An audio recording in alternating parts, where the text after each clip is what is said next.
Velmurugan sir வணக்கம். இப்போது தமிழகத்தில் ஒரு பெரும் பதற்றமான சூழல் ஏற்பட்டிருக்கிறது. காரணம், முதல்வர் கையில் இருக்கக்கூடிய காவல்துறையினர் முழுமையாக செயல்பட்டு இருந்தால் இப்பேற்பட்ட உயிரிழப்பு ஏற்பட்டிருக்காது என்று தமிழகத்தில் உள்ள ஒவ்வொரு கடைக்கோடி மனிதனும் பேசிக் கொண்டிருக்கக்கூடிய நிமிடமாகத்தான் இந்த நிமிடம் பார்க்கப்படுகிறது. இந்த சம்பவத்திற்கு முழு பொறுப்பேற்க வேண்டியது தமிழக முதல்வர் மட்டும்தான் என்கிற கருத்தை அனைத்து அரசியல் கட்சி தலைவர்களும் கையில் எடுத்திருக்கிறார்கள். உங்களுடைய கருத்துக்களை சொல்லுங்கள்.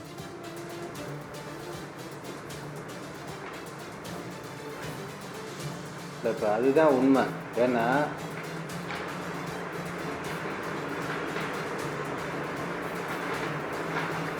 இணைப்பில் இருக்க பேசுங்க.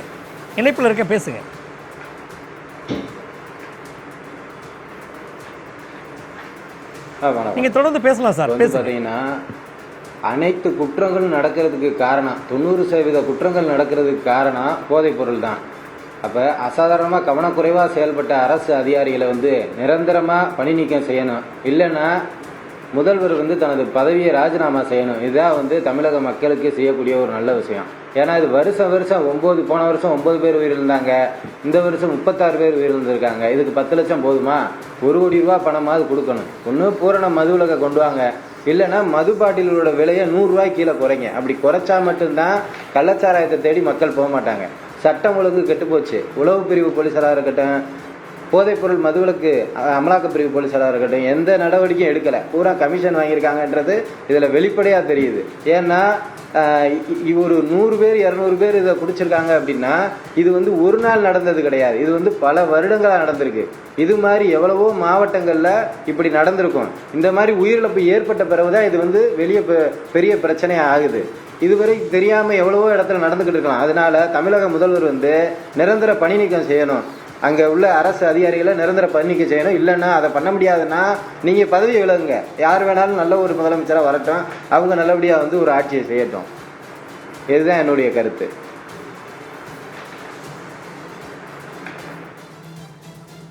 வேல்முருகன் சார், இப்போது இந்த சம்பவத்தை பார்க்கின்ற பொழுது ஏதோ புதுசாக ஒருத்தர் அந்த தொழிலை ஆரம்பித்து ஒருத்தர் 2 பேர் குடிச்சிருந்தா அதிகபட்சம் 4-5 பேருக்குள்ளே அந்த மரணம் ஏற்பட்டிருக்கும். 110 பேருக்கும் அதிகமானவர்கள் தற்பொழுது மருத்துவமனையில் அனுமதிக்கப்பட்டிருக்காங்க.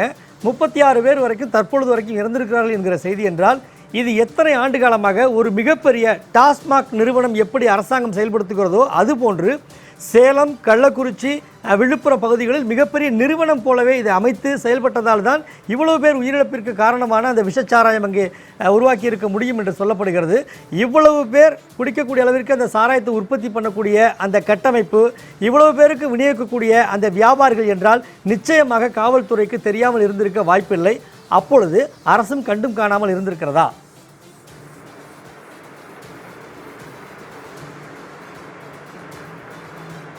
ஆமாம், இதுதான் உண்மை. ஏன்னா இன்னைக்கு பார்த்தீங்கன்னா 200 லிட்டரு கள்ளச்சாராயம் விஷச்சாராயத்தை பறிமுதல் பண்ணியிருக்காங்க. 200 லிட்டரு விஷச்சாராயங்கிறது எத்தனை பேர் குடிக்கக்கூடியது? இது ஒரு நாள் இப்போ இந்த மாதிரி சம்பவம் நடக்கணுன்னே விசாரணை பண்ணி இதை ரெக்கவர் பண்ணியிருக்காங்க. இதே இது பார்த்தீங்கன்னா இத்தனை வருஷமாக இத்தனை மாதமாக எவ்வளோ பேர் இதை குடிச்சிருப்பாங்க, எத்தனை பேர் இதனால் பாதிக்கப்பட்டிருப்பாங்க. நிறையா பேர் வெளியே விஷயம் தெரியாமல் ஒரு சில உயிரிழப்புகள் கூட நடந்திருக்கலாம். அதனால் மனித உயிர்களுக்கு பாதுகாப்பு இல்லாத ஒரு நிலை தான் இன்றைக்கி தமிழகத்தில் நடந்துக்கிட்டு இருக்கு.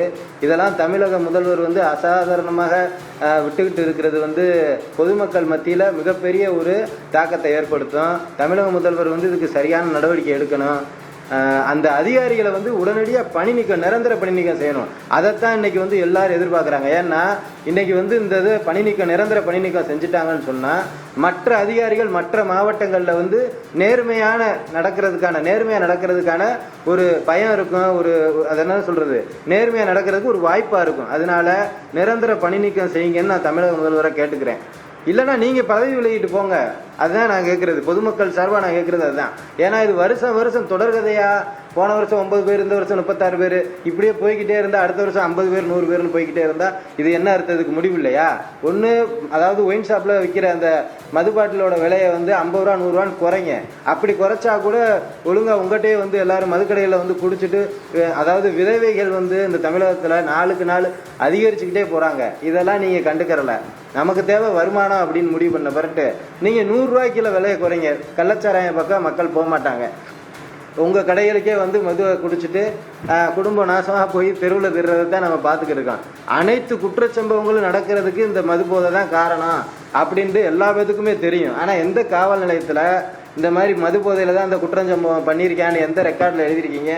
எதுவுமே கிடையாது. போதையில் இருந்துட்டாங்கன்னா அதை அப்படியே மறைச்சிடுறது.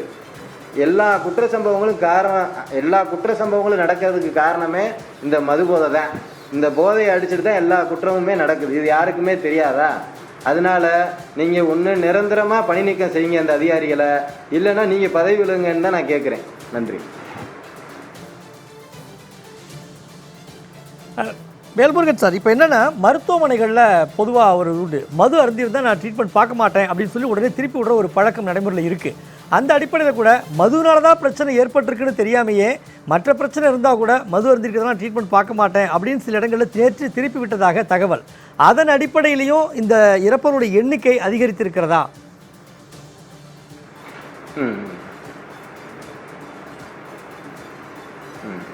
அதாவது மருத்துவர்களை பொறுத்தவரை போதைப் பொருளில் இருந்தால், அதாவது மது போதையில் இருக்கிறவங்களுக்கு நாங்கள் ட்ரீட்மெண்ட் பண்ண முடியாது அப்படின்னு அவங்க சொல்கிறது அவங்க மருத்துவ ரீதியான காரணங்களாக இருக்கலாம்.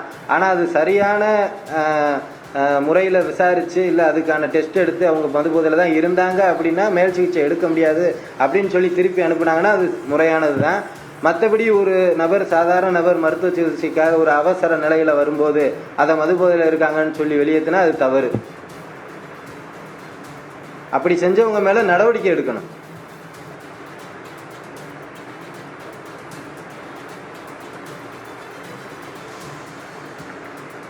வந்து விசாரணை மறுபடியும் இந்த ஆண்டு ஒரு 36 பேர், நீங்கள் குறிப்பிட்டது போல அடுத்த ஆண்டு இன்னும் எத்தனை பேரும், அந்த போன்ற விசாரணைகள் எல்லாம் இதற்கு முற்றுப்புள்ளி வைக்குமா, அல்லது தமிழக முதலமைச்சருடைய நடவடிக்கை, காவல்துறையுடைய செயல்பாடு தான் இதுக்கு முற்றுப்புள்ளி வைக்க முடியும்னு நினைக்கிறீங்களா?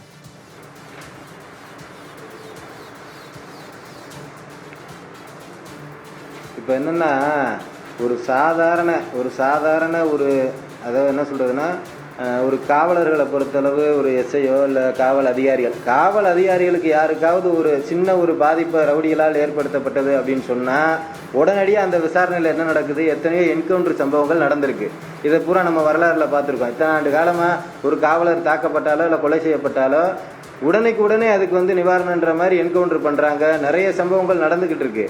ஏன் இப்போ 36 பேருக்கு மேலே 100 பேருக்கு மேலே ஆஸ்பத்திரியில் இருக்காங்க, 36 பேர் இறந்து போயிருக்காங்க. இதுக்கு ஒரு விசாரணை நீங்கள் வந்து சரியான விசாரணை பண்ணியிருந்தா இதுக்கு ஏன் அந்த மாதிரியெல்லாம் ஒரு சம்பவங்கள் நடக்கலை? இப்படிலாம் நடந்துச்சுன்னா தான் அதாவது பொதுமக்கள் வந்து அதாவது அந்த குற்றச்சம்பவங்களில் ஈடுபடுறவங்க பயப்படுவாங்க.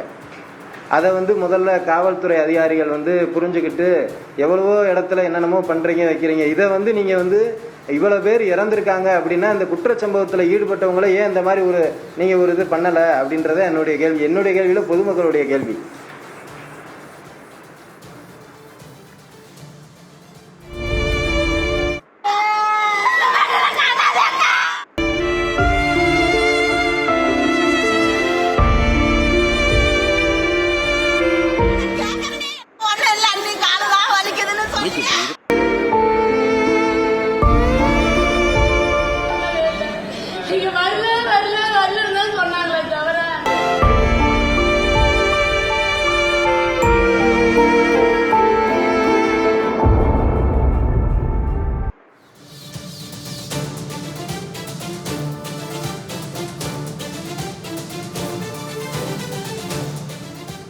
கள்ளக்குறிச்சி சம்பவம் பெரும் துயரத்தை ஏற்படுத்தி இருக்கக்கூடிய இந்த சூழ்நிலையில் காவல்துறை கையில் வைத்திருக்கக்கூடிய தமிழக முதலமைச்சர் இன்னும் செல்லாதது ஏன் என்று பொதுமக்கள் மத்தியிலே கேள்வி எழுந்திருக்கிறது. விஷச்சாராய விவகாரத்தில் 36 பேர் உயிரை காவு வாங்கியதற்கு பொறுப்பேற்று முதலமைச்சர் பதவியை ராஜினாமா செய்ய வேண்டும் என்றும் பொதுமக்கள் மத்தியிலே பரவலாக கோரிக்கை எழுந்திருப்பதை தற்போது நாம் பார்க்க முடிகிறோம். இது தொடர்பான கூடுதல் விவரங்களை நம்மோடு பகிர்வதற்காக இணைப்பில் காத்திருக்கிறார் சமூக ஆர்வலர் நெல்லையிலிருந்து வழக்கறிஞர் பேச்சுமுத்து. சார், இப்போ இவ்வளோ பெரிய இந்த சம்பவம் ஒரு தமிழகத்தையே ஒரு உலுக்கி இருக்கிறது. தமிழக அரசுடைய நிர்வாக சீர்கேடுன்னு பார்க்கலாமா, அல்லது கவனக்குறைவு அப்படின்னு சொல்லி பார்க்கலாமா இந்த சம்பவத்தை? நிச்சயமாக இது உளவுத்துறையினுடைய ஒரு நிர்வாக சீர்கேடு, கவனக்குறைவு தான். அந்த களப்பணிகள் இருக்கக்கூடிய உளவு பிரிவில் இருக்கக்கூடிய கீழ்மட்டத்தைச் சேர்ந்த அதிகாரிகள் உயர்மட்டத்தில் இருக்க உளவுத்துறை அதிகாரிகளுக்கு சம்பந்தப்பட்ட தகவல்களை உடனடியாக கொண்டு சேர்த்தார்களா, கள்ளச்சாராயம் பயன்பாட்டினால் இவ்வளவு பெரிய விபத்துக்கள், இவ்வளவு பெரிய உயிரிழப்புகள் ஏற்படும் என்பது அவர்களுக்கு தெரியாதா என்பது மில்லியன் டாலர் கேள்விகள். இந்த நேற்று குடித்து 110 பேர் பாதிக்கப்பட்டிருக்கிறார்கள், அதில் 36 பேர் இறந்திருக்கிறார் என்ற துயர செய்தி நடைபெறும் என்பது உளவுத்துறையினருக்கு தெரியாதா? நேற்று குடிக்கிறார்கள் என்றால் பல நாட்களாக, பல மாதங்களாக தயாரித்து விற்பனை செய்வதற்கு தயார்படுத்தி கொண்டிருக்கிறார்கள். பல லிட்டர், நூற்றுக்கணக்கான லிட்டர் விற்பனைக்கு தயாராக இருக்கிறது என்பதை உளவுத்துறையினர் கண்டுகொள்ளாதது ஏன்? ஏன் உளவுத்துறையினர் உயர் அதிகாரிகளுக்கு முறையான தகவல்களை கொண்டு செல்லவில்லை? அல்லது அனைவரும் சொல்வது போல உளவுத்துறை கையாலாகாத துறையாக கள்ளக்குறிச்சி மாவட்டத்தில் இயங்கி வருகிறதா என்பதுதான் முக்கியமான கேள்விகள். அங்கே இருக்கிற எல்லண்டோ சட்டம் ஒழுங்கு காவல்துறையினர் மீது நடவடிக்கை எடுப்பதில் முக்கியம் இல்லை. அங்கே இருக்கிற மதுவிலக்கு காவல்துறையினர் மீது நடவடிக்கை எடுக்க மட்டுமில்லை, அங்கே இருக்கிற உளவு பிரிவை சேர்ந்த அதிகாரிகள் யார் யார், பல உளவுத்துறையில் பல பிரிவுகள் இருக்கிறது. அதில் பல பிரிவினர்கள் போதை மருந்துகள் சம்பந்தமான களப்பணியில் இருக்கிறார்கள். இவர்கள் அங்கே என்ன செய்து கொண்டிருந்தார்கள்? தற்சமயம் 36 பேர் இறந்ததற்காக நாம் தமிழகத்தில் இது குறித்து பேசுகிறோம். கள்ளச்சாராயம் என்பது உடனடியாக உயிர் போகும், நல்லச்சாராயம் என்பது தாமதமாக உயிர் போகும். உடனடியாக இன்றைக்கு 36 பேரும் இன்னும் பலரும் கண்ணும் நுரையீரலும் கணையமும் சிறுநீரகமும் பாதிக்கப்பட்டிருக்கிறார்கள், உடனடியாக பாதிக்கப்பட்டிருக்கிறார்கள். நல்ல சாராயத்தால் படிப்படியாக பாதிக்கப்படுவார்கள். மயக்கம் கல்லும் மண்ணுயிர் கோரலும் கயக்கர் மாக்கள் படிந்தனர் என்கிறது நமது தமிழ் இலக்கியம். வள்ளுவ பெருந்தகை அவர்கள் கல்லுண்பவனை பெற்ற தாயும் இருப்பால், எந்த குற்றமும் செய்கிறவனை ஏற்றுக்கொள்கிற தாய் கல்லுண்பவனை கண்டால் வெறுப்பார் என்கிறார்கள். படித்தவர்கள், மெத்த படித்தவர்கள், மேதாவிகள் கல்லுண்பவனை ஏற்றுக்கொள்ள மாட்டார்கள் என்கிறது நம்ம தமிழ் இலக்கியம். எது எப்படியோ தமிழக அரசு இந்த உளவுத்துறையின் கையாளாகாத தனத்தினால்தான் இவ்வளவு பெரிய இழப்பீடு ஏற்பட்டிருக்கிறது. இது போன்ற பேர் இழப்புகள், மரண ஓலங்கள் தமிழகத்தில் தடுக்கப்பட வேண்டும் என்பது என்னுடைய கருத்து, என்னுடைய வேண்டுகோள். சம்பந்தப்பட்ட அதிகாரிகள், சமூக விரோதிகள் மீது மிக கடுமையான இரும்பு கரம் கொண்டு இந்த அரசு நடவடிக்கை எடுக்க வேண்டும். தமிழகத்தில் இளம் விதவைகள் அதிகமாக இருக்கிறார்கள் என்று கூறியவர்கள் தற்போது என்ன சொல்ல போகிறார்கள்?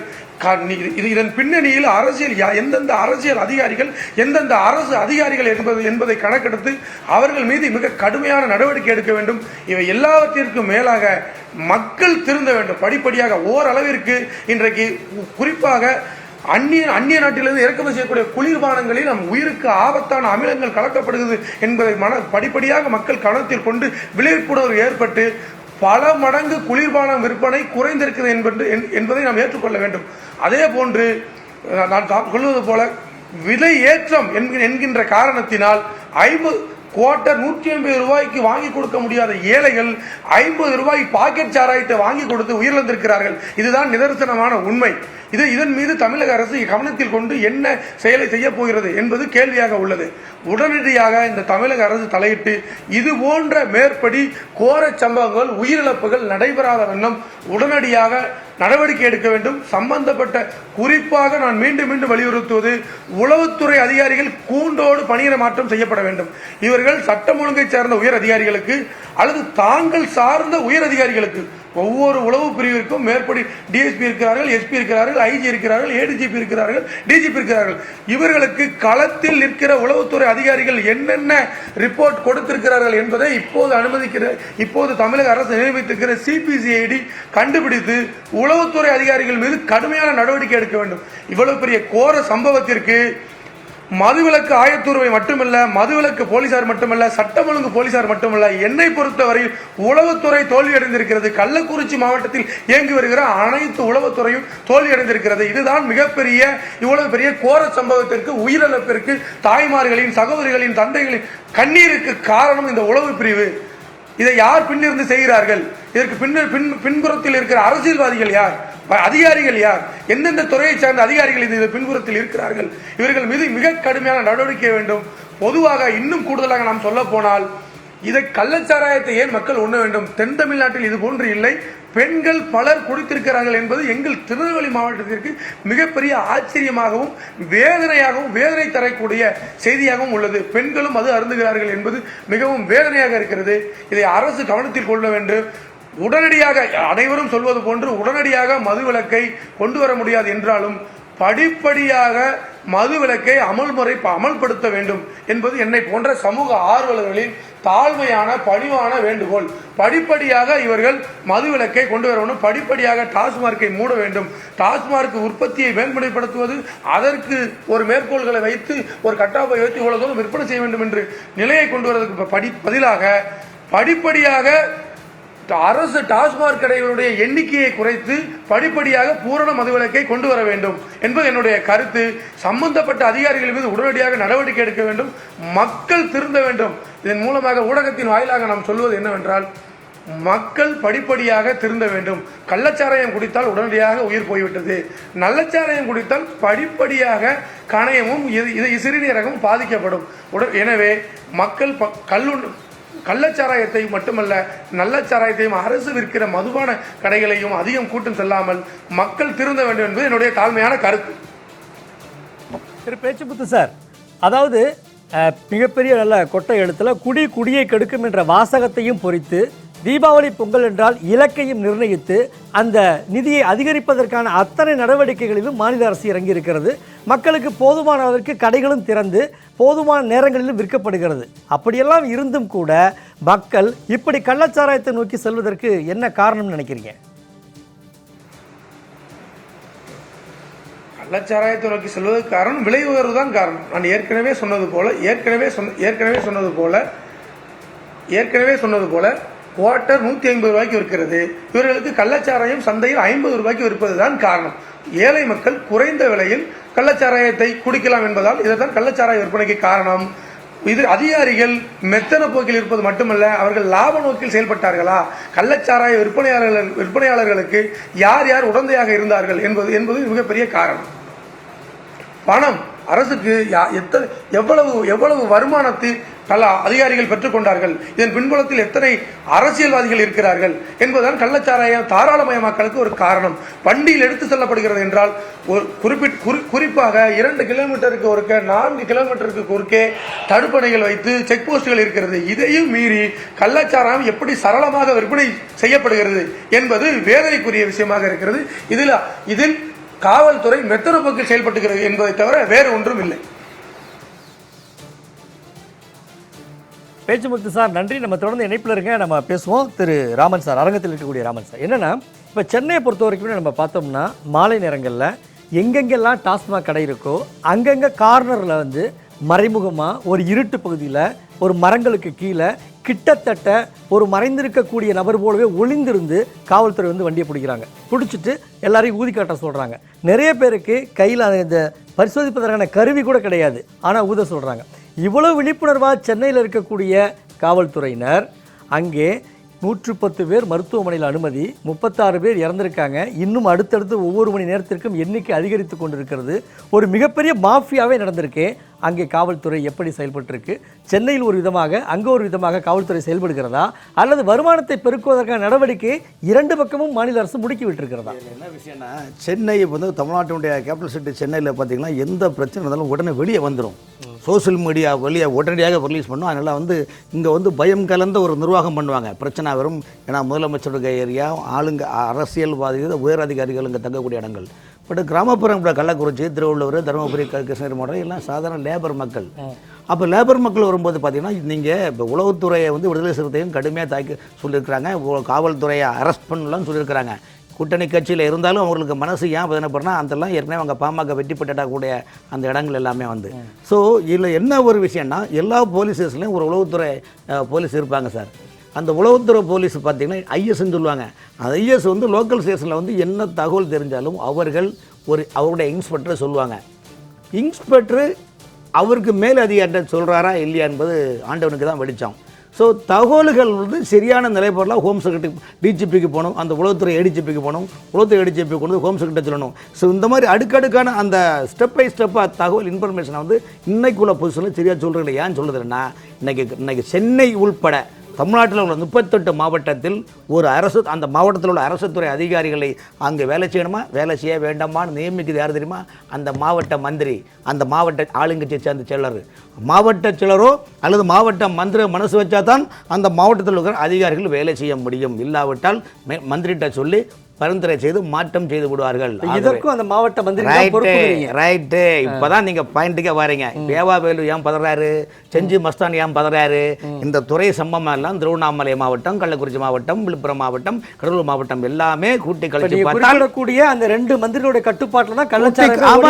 ஆமா சார், இன்னைக்கு ஒரு டிரான்ஸ்ஃபர் நீங்க யார்கிட்ட பண்ணிக்கிறீங்க? ஐயா, நீங்கள் வந்து அந்த ஊர்ல ஒரு வில்லேஜ் ஆபீசருங்க, ஒரு ஆரைங்க, ஒரு தால்சாருங்க, எனக்கு யாரையும் தெரியாதுங்க. நீங்க மாவட்ட செயலர் மந்திரி, ஐயா எனக்கு இந்த இடத்துல வருமானம் இல்லை, நல்ல இடத்துல வருமானம் உள்ள இடத்த பார்த்தீங்கன்னா நானும் பழைச்சிக்கலாம், உங்களுக்கு ஏதாவது ஆயிடுச்சு சொல்லும்போது அப்போ அந்த மாவட்ட செயலரோ அல்லது மாவட்டத்தில் பொறுப்புள்ள மந்திரிகள் என்ன பண்ண சம்மந்தப்பட்ட ஆள்கிட்ட ஐயா அதை மாற்றி கொடுங்கன்னா உடனே ஓகே பண்ணுறாங்க. அப்போ தவறுகள் நடக்காது, என்னையா பண்ண முடியும்னு சொல்லுங்கள். ஆகவே இதில் வந்து முதலமைச்சருக்கும் தெரியும், முதலமைச்சருக்கு அதுக்கான ஸ்டெப்பை சொல்லுறதுக்கு அங்கே ஆட்கள் கிடையாது. அவங்க சொன்னால் நம்மளை மாற்றிடுவாங்களோ, ஒரு தகவலை உண்மையான தகவலை முதலமைச்சர் சொன்னவங்க காலி பண்ணி வெளியே மாற்றிடுவாங்களோ பயத்தில் யாரும் சொல்கிற கிடையாது. இன்னைக்கு ஜெயலலிதா அம்மையார் எப்படி ஒரு குற்ற சம்பவம் நடக்கின்ற போது விரைந்து சொல்வார்கள், விரைந்து அமைச்சர்கள் அனுப்புவார்கள், அது மாதிரி அறிக்கை கொடுப்பார்கள் என்ற மனநிலை எப்படி செயல்பட்டார். இன்றைக்கு தேகத்தில் சின்னம்மா இன்னைக்கு கள்ளக்குறிச்சியில் சம்பந்தப்பட்ட இடத்துல உடனடியாக புறப்பட்ட காரணம் என்னன்னா, ஒரு முதலமைச்சர் செய்ய வேண்டிய வேலை. இந்த பணிகளை சம்பவ இடத்தில் முதலமைச்சர் சென்று பார்வையிட வேண்டும்.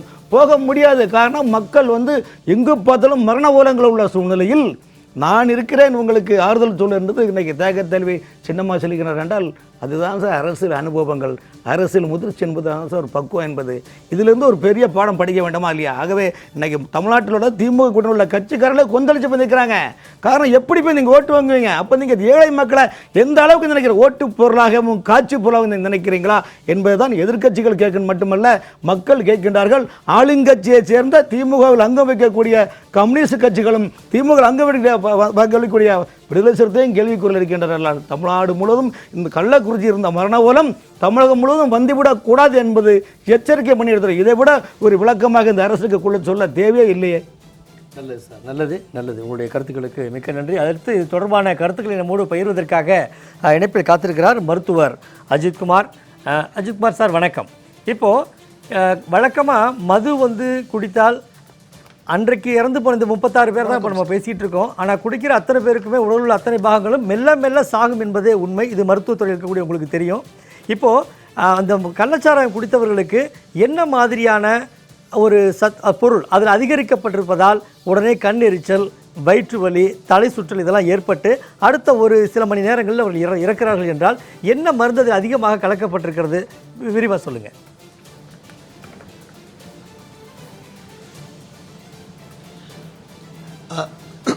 சார், இது வந்து கள்ள சாராயன்னு சொல்லும்போது ஒரு நார்மலான ஆல்கோஹாலில் ஒரு அடிட்டிவ் ஆட் ஆகிருக்கு. அது மெத்தனால் இஸ் காமனஸ்ட். மெத்தனால் தான் சர்வே சாதாரணமாக ஆட் ஆகிற ஆல்கோஹால், ஒரு அடிட்டிவ். இது இல்லாமல் இத்திலின் கிளைகால், ஆக்ரிலமைடு, ஹெவி மெட்டல்ஸ், இந்த மாதிரி நானாவிதமான ஒரு இம்பியூர் சப்ஸ்டன்சஸ் ஆட் ஆகிடும். ஸோ இந்த பர்டிகுலர் இன்ஸ்டன்ஸில் என்ன ஆட் ஆயிருக்கேன்றது நமக்கு தெரியாது. அது வந்து ஃபோரென்சிக்ஸ் அவரெல்லாம் லேப்ஸில் எக்ஸாமின் பண்ணிவிட்டு அந்த மெத்தனாலோட கண்டென்ட் எவ்வளோ இருந்தது, ஹெவி மெட்டல்ஸோட கண்டென்ட் எவ்வளோ இருந்தது சொல்லி அது டிட்டர்மின் பண்ணுவார். காமனஸ்டாக ஆட் ஆகிறது மெத்தனால்ன்றது ஒரு பெயிண்டில், வார்னிஷில், கிளாஸ் இண்டஸ்ட்ரியில், ಒಂದು ಟೆಕ್ಸ್ಟೈಲ್ ಡೈಸ್ல இது வந்து யூஸ் ஆகிற ஒரு காம்போனன்ட். இது ஒரு விதமான ஆல்கோஹால், ஆனால் இது சீப்பாக கிடைக்கிற ஆல்கோஹால். ஸோ ஒரு ப்ராஃபிட் மேக்கிங்காக இது வந்து ஒரு ஆல்கோஹால் மேக்கிங்கில் ஆட் பண்ணிடலாம் ஒரு இல்லீகலாக. இது சாப்பிட்டா வர டேமேஜ் தான் இப்போ நாங்கள் டிவியில் பார்த்துட்ருக்கோம், நீங்கள் எல்லாம் கவர் பண்ணுறீங்க. அஜித்குமார் சார், இப்போது அதை குடித்தவர்களுக்கு, அளவு அதிகமாக குடித்தவர்களுக்கு உடனே மரணம் ஏற்பட்டிருக்கு, குறைவாக குடித்தவர்களுக்கு கொஞ்சம் தாமதமாக ஏற்பட்டிருக்கு. ஆனால் இன்னும் குடித்தவர்கள் தொடர்ந்து மருத்துவமனையில் அனுமதித்து கொண்டே இருக்கிறார்கள். அப்பொழுது அந்த ஒரே ஒரு நேரத்தில் தயாரிக்கப்பட்ட அத்தனை அந்த மதுவுடைய அளவுமே விஷச்சாராயமாக மாறி இருக்குமா, அல்லது முன்னாடி அருந்தியவர்கள் மட்டுமே இது மரணம் சம்பவித்திருக்குமா, அதற்கு முன்னாடி குடித்தவர்களுக்கு எந்த பாதிப்பும் இருக்காதா என்பது ஒரு அச்சம் அந்த பகுதி மக்களுக்கு இருக்கிறது. அது பற்றி விரிவாக சொல்லுங்கள்.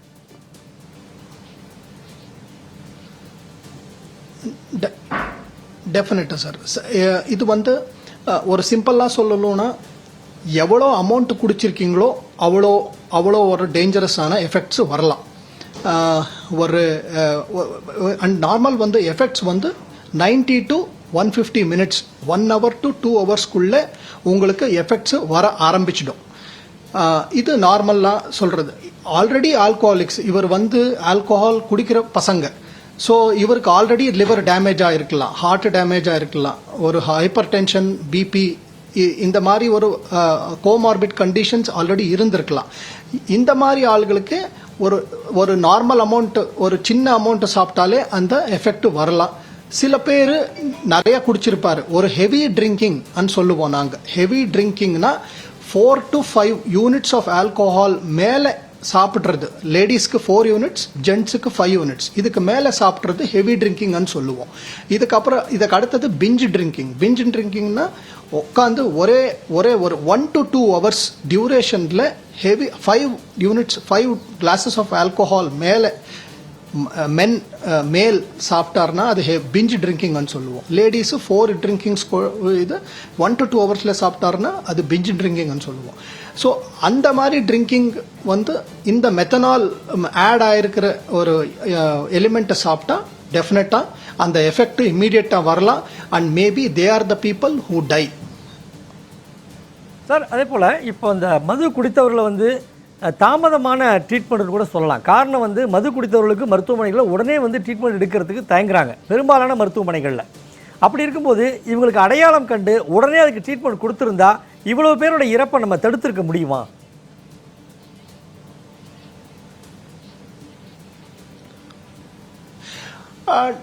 வெல், ஐ மீன் டெஃபினட்டாக இந்த மாதிரி நம்ம பேஷண்ட்ஸுக்கு இம்மீடியட் ட்ரீட்மெண்ட் கிடைக்கணும். அது வந்து இப்போ வந்து அதுக்காக தான் மக்களுக்கு ஆல்கோஹால் பற்றி அவேர்னஸ், ஆல்கோஹாலோட எஃபெக்ட்ஸ் அவேர்னஸ்ன்றது இருக்கணும். இப்போது மித்தனால் சாப்பிட்டா, இந்த மாதிரி சாராய் சாப்பிட்டா எஃபெக்ட்ஸ் வந்து நார்மல் ஆல்கோஹால் மாதிரியே இருக்கலாம் இனிஷியலி. அதே மாதிரி ஒரு தலை சுத்தல் இருக்கலாம், வாமிட்டிங் இருக்கலாம், வயிறு வலி இருக்கலாம், தலைவலி இருக்கலாம். இதெல்லாம் வந்து நார்மல் ஆல்கோஹாலோட எஃபெக்ட்ஸே வரலாம். பட் அடுத்த எஃபெக்ட்ஸ் வந்து மித்திமீறி ஒரு ஹெட்டேக் வரலாம், மூச்சு பிரச்சனை, கண்ணு இது விஷன் ப்ராப்ளம் வரலாம், ஒரு லைட் மாதிரி வரலாம், ஏதோ ஒரு பக்கம் தெரிய மாட்டேங்குது. இந்த மாதிரி எஃபெக்ட்ஸ் வந்து நார்மல் ஆல்கோஹாலில் வராது. ஸோ இந்த மாதிரி வந்து இம்மீடியட்டாக ஒரு ரியலைஸ் ஆகிட்டு இம்மீடியட்டாக ஹாஸ்பிட்டலுக்கு போனீங்கன்னா அங்கே ட்ரீட்மெண்ட், இன்ஜெக்ஷன், ஃபோமிபெசால், ஒரு ஆன்டிடோட்னு சொல்லுவோம். ஆன்டிடோட் வந்து ஃபோமிபிசால் வந்து நம்ம நாட்டில் எல்லா இடத்துலையும் கிடைக்காது.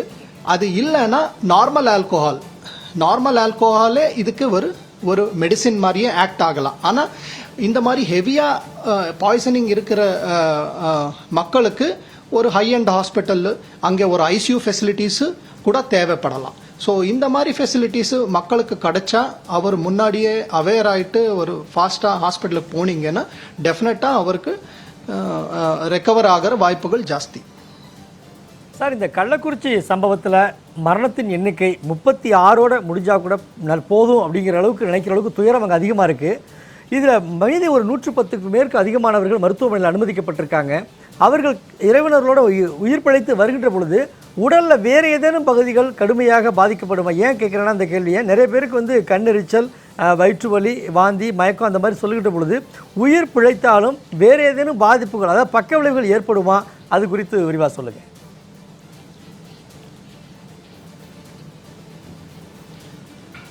டெஃபினட்டாக இது மெத்தனால்ன்றது நமக்கு நரம்பு சம்பந்தப்பட்ட ப்ராப்ளம்ஸு ஃப்யூச்சரில் வரலாம். இந்த மக்களுக்கு இப்போது உயிர் காப்பாற்ற முடியும்னா காப்பாற்றிட்டு அவருக்கு ஃப்யூச்சரில் இன்கேஸ் இப்போ அவர் வந்து ஆல்கோஹால் நிறுத்தலை, அவர் அப்படியே கண்டினியூ பண்ணுறாரு, அப்பப்போ கள்ள சாராயி சாப்பிட்டுட்டே இருக்காருன்னா லாங் டர்மில் அவருக்கு நரம்பு சம்பந்தப்பட்ட வியாதிகள் வரலாம். கை கால் சுவாதீனம் இருக்காமே போகலாம். அண்ட் இன்டெலிஜென்ஸ் எஃபெக்ட் ஆகும். மென்டலி காக்னிட்டிவ் எபிலிட்டிஸ் கம்மி ஆகிடும், அவருக்கு இன்டெலிஜென்ஸ் கம்மி ஆகிடலாம். அண்ட் மொமெண்ட் டிசார்டர்ஸ் வரலாம். பார்க்கின்சன்ஸ் சொல்லுவோம். பார்க்கின்சன் ஒரு டிசீஸுக்கு மெத்தனால் பாய்சனிங்கு கூட ஒரு ரீசனாக வரலான்னு சொல்லி நான் சொல்லி வரேன். அண்ட் அதே மாதிரி cardiovascular problems, heart diseases, hypertension, இதெல்லாம் வந்து அவருக்கு ஃபியூச்சரில் வரலாம்.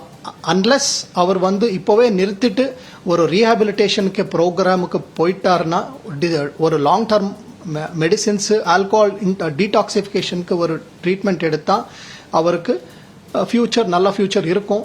ஆனால் அப்படியே கண்டினியூ பண்ணிங்கன்னா habits things May become dangerous for them. Sir, இந்த கள்ளக்குறிச்சி சம்பவத்திற்கு அவர்கள் குடித்த அந்த மதுவிலே மெத்தனாலுடைய அளவு அதிகரித்திருப்பது தான் ஒரு காரணமாக சொல்கிறீங்க.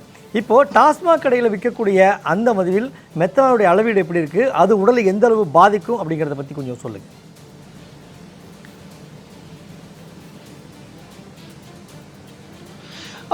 வெல், டாஸ்மாக் வந்து கவர்மெண்ட்டோட லைசன்ஸ்டு லிக்கர் ஷாப்ஸ். அது வந்து டிஸ்லரிஸ் மூலமாக வர ஒரு ஆல்கோஹால்.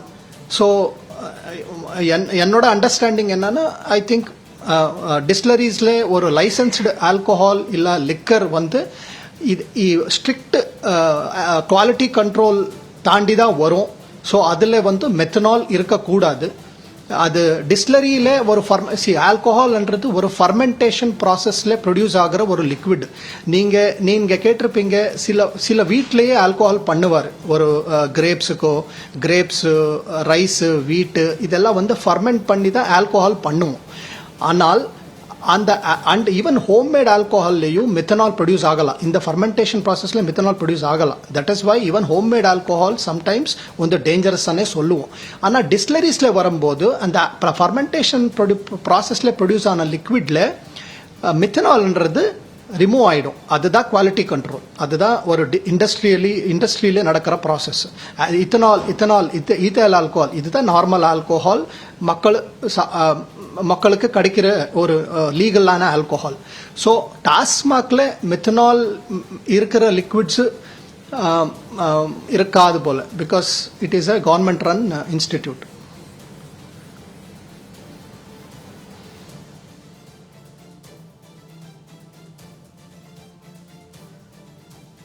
கள்ளக்குறிச்சியில் ஒரே ஓல சத்தம்தான். ஒரே இடத்தில் 20 சடலங்கள் அடுக்கி வைக்கக்கூடிய அந்த நிகழ்வையும் பார்க்க முடிகிறது. சில சதுரடி இடைவெளியில் அடுத்தடுத்த வீடுகளில் சடலங்கள் வைக்கப்பட்டுள்ளதால் அந்த தெரு முழுவதுமே சோகமயமாக இருக்கக்கூடிய அந்த காட்சிகள் நாம் பார்த்து கொண்டிருக்கிறோம். இதற்காகவா வீட்டில் வளர்க்கக்கூடிய உயிரினங்கள் வீட்டிலே பலி கொடுத்து உணவு உண்பதற்கா என்பதைப் போல மக்களுக்கு பல திட்டங்களை அறிவித்து, பல சலுகைகளை அறிவித்து மக்களை உருவாக்குவதே, வளர்க்குவதே இது போன்ற பலி கொடுப்பதற்காகவா என்கிற கேள்வி எழுப்புகின்ற ஒரு மிகப்பெரிய சம்பவம் கள்ளக்குறிச்சியிலே நடந்திருக்கிறது. கள்ளக்குறிச்சி மாவட்டம் கருணாபுரத்தில் கள்ளச்சாராயம் மருந்து பலியான 20 பேரின் சடலங்கள் உறவினர்களிடம் ஒப்படைக்கப்பட்டிருக்கிறது. உடல் பரிசோதனைக்கு பிறகு ஒப்படைக்கப்பட்ட அந்த சடலங்கள் அடுத்தடுத்த வீடுகளில், அதாவது சில சதுரடி இடைவெளியில் அங்கே வைக்கப்பட்டிருக்கக்கூடிய அந்த காட்சிகளை நம்மால் பார்க்க முடிகிறது. தேர்தல் நேரங்களிலே வாக்குறுதிகளை அள்ளி வீசிய திமுக அரசு தற்பொழுது இன்னும் தமிழக முதல்வர் தரப்பிலிருந்து எந்த பதிலும் வராமல் இருக்கிறதே என்கிற ஆதங்கமும் மக்கள் மத்தியிலே எழுந்திருக்கிறது. குறிப்பாக கடந்த சட்டமன்ற தேர்தலின் போது, பிரச்சாரத்தின் போது பேசிய கனிமொழி கருணாநிதி அவர்கள் கூட எங்களது ஆட்சிக்கு வந்தால் ஒரே கையெழுத்தில் என்று பல உத்தரவாதத்தை கொடுத்தவர்கள், மதுவுக்கு நாங்கள் முற்றுப்புள்ளி வைப்போம் என்று சொன்னவர்கள், ஆட்சிக்கு வந்த பிறகு சில மாதங்களிலேயே அவருடைய தூத்துக்குடி பயணத்தின் போது செய்தியாளர்கள் கேட்டதற்கு அப்படியா நான் கேட்டேன் அப்படிங்கிற செய்தியோடு திரும்பி சென்ற அந்த காட்சிகளையும் மக்கள் நினைவில் வைத்துக்கொண்டு பல கேள்விகளையும் பல ஹேஷ்டாக்குகளையும் எழுப்பி கொண்டிருக்கக்கூடிய நிலையில்தான் இன்றைய தமிழகம் சென்று கொண்டிருக்கிறது. தற்பொழுது 20 பேரின் உடல் பரிசோதனைக்கு பிறகு ஒப்படைக்கப்பட்டிருக்கிறது. மீதமுள்ளவருடைய உடல் கொடுப்பதற்கான நேரம் நெருங்கி கொண்டிருக்கிறது. எப்பொழுது மருத்துவமனைகளில் உள்ளவர்களில் இன்னும் 60 பேரின் உடல்நிலை மோசமாக இருப்பதாக சொல்லப்படுகிறது. மீட்பதற்கான விரைவு நடவடிக்கையாக மருத்துவ ரீதியாக என்ன செய்தால் மீட்கலாம்? உங்களுடைய கருத்து?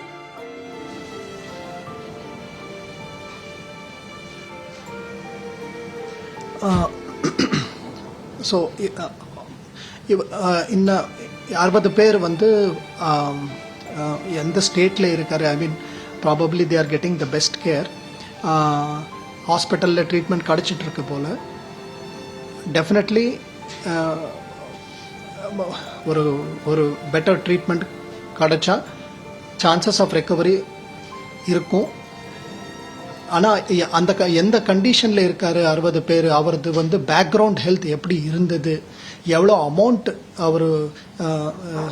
அவர் வந்து கன்சியூம் பண்ணியிருக்காரு ஆல்கோஹால், அதர் மேலே நிறைய டிபெண்ட் ஆகும். அண்ட் ஆப்வியஸ்லி கவர்மெண்ட் வந்து இந்த டைமில் ஒரு அட்மோஸ்ட் கேர் இந்த 60 பேருக்கு கொடுத்துருக்கார் போல். பார்க்கலாம் ஐ மீன் எப்படி ஆகும்ன்றது. We wish them speedy recovery.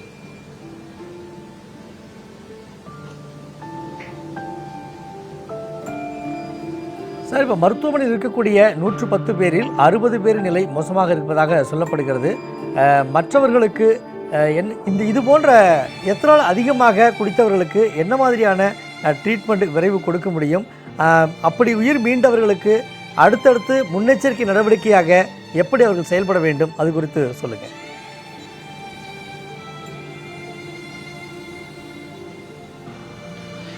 டெஃபினட்டாக ஐ மீன் இப்போ இந்த 60 பேர் எஃபெக்ட் ஆன 60 பேருக்கும் ஒரு ட்ரீட்மெண்ட் பண்ணும்போது இந்த மெத்தனால், இந்த கள்ள சாராயில் இருக்கிற மெத்தனால் ஒரு ஃபார்மால்டிஹைடு ஃபார்மிக் ஆசிட் கன்வெர்ட் ஆகிட்டு, அந்த ஃபார்மிக் ஆசிட் வந்து ரொம்ப பாய்சன் மாதிரி.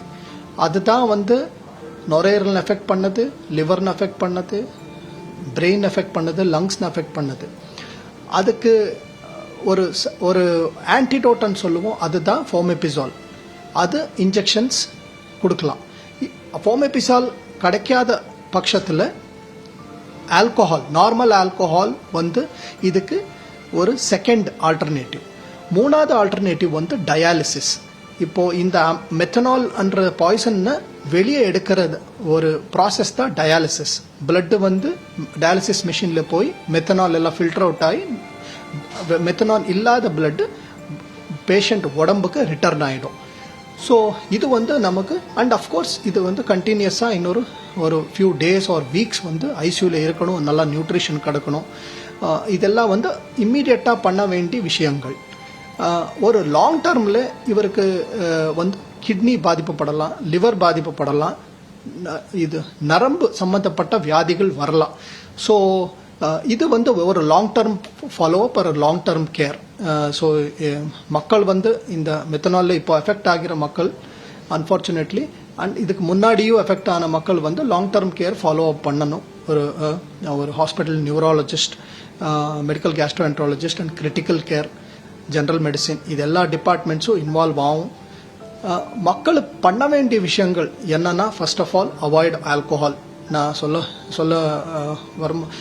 சொல்ல மெயின் பாயிண்ட்டே we have to avoid alcohol.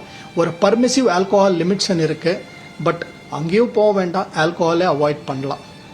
And if at all இது ஆல்கோஹால்ன்றது ஒரு அடல்ட் டெசிஷன். இது வந்து ஒரு பர்சனல் டெசிஷன். இது வந்து அந்த டெசிஷன் வந்து சில பேர் நாங்கள் ஆல்கோஹால் சாப்பிடுவோம், ஒரு சோஷியல் ட்ரிங்கிங் பண்ணுவோம் அப்படின்னு சொல்லி அவர் ஒரு டிசைட் பண்ணுவார். சில பேர் இல்லை நாங்கள் ஆல்கோஹாலே வேணான்னு டிசைட் பண்ணுவார். ஸோ பர்மிசிபிள் ஆல்கோஹால் லிமிட்னா என்னன்றது. So American or international guidelines, even Indian guidelines வந்து 1 unit of alcohol permissible per டேன்னு சொல்லுவோம். ஸோ அது அப்படி போகும். இன்னொன்று, ஆல்கோஹால் நீங்கள் சாப்பிட்ற டெசிஷன் நீங்கள் ஒரு அடல்ட் டெசிஷன் நீங்கள் எடுத்துட்டீங்கன்னு வச்சுக்கோங்க. எந்த விதமான ஆல்கோஹால் நீங்கள் சாப்பிடணும், ஓகே. ஸோ எந்த ஆல்கோஹால் அவாய்ட் பண்ணணும்னா, இந்த மாதிரி இல்லிசிட் ஆல்கோஹால், ஒரு சீப்பாக கிடைக்கிற ஆல்கோஹால், ஒரு அன்லைசன்ஸ்டு ஆல்கோஹால் டெஃபினட்டாக நீங்கள் அவாய்ட் பண்ணி தான் ஆகணும். சம்டைம்ஸ் ஈவன் ஹோம்மேட் ஆல்கோஹால்ஸ், ஒரு பண்டிகை இருக்குது, நம்ம வீட்டில் பழக்கம், நாங்கள் வீட்டிலையே வந்து வீட்டு, ரைஸு, கிரேப்ஸு எல்லாம் ஃபர்மெண்ட் பண்ணி ஆல்கோஹால் நாங்கள் தயார் பண்ணுவோம்.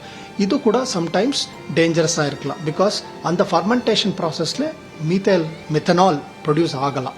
ஸோ பெட்டர் டு அவாய்ட் இந்த மாதிரி இல்லிசிட் ஆல்கோஹால்ஸ் ஆர் சீப்பாக கிடைக்கிற alcohols or anything or homemade alcohols also.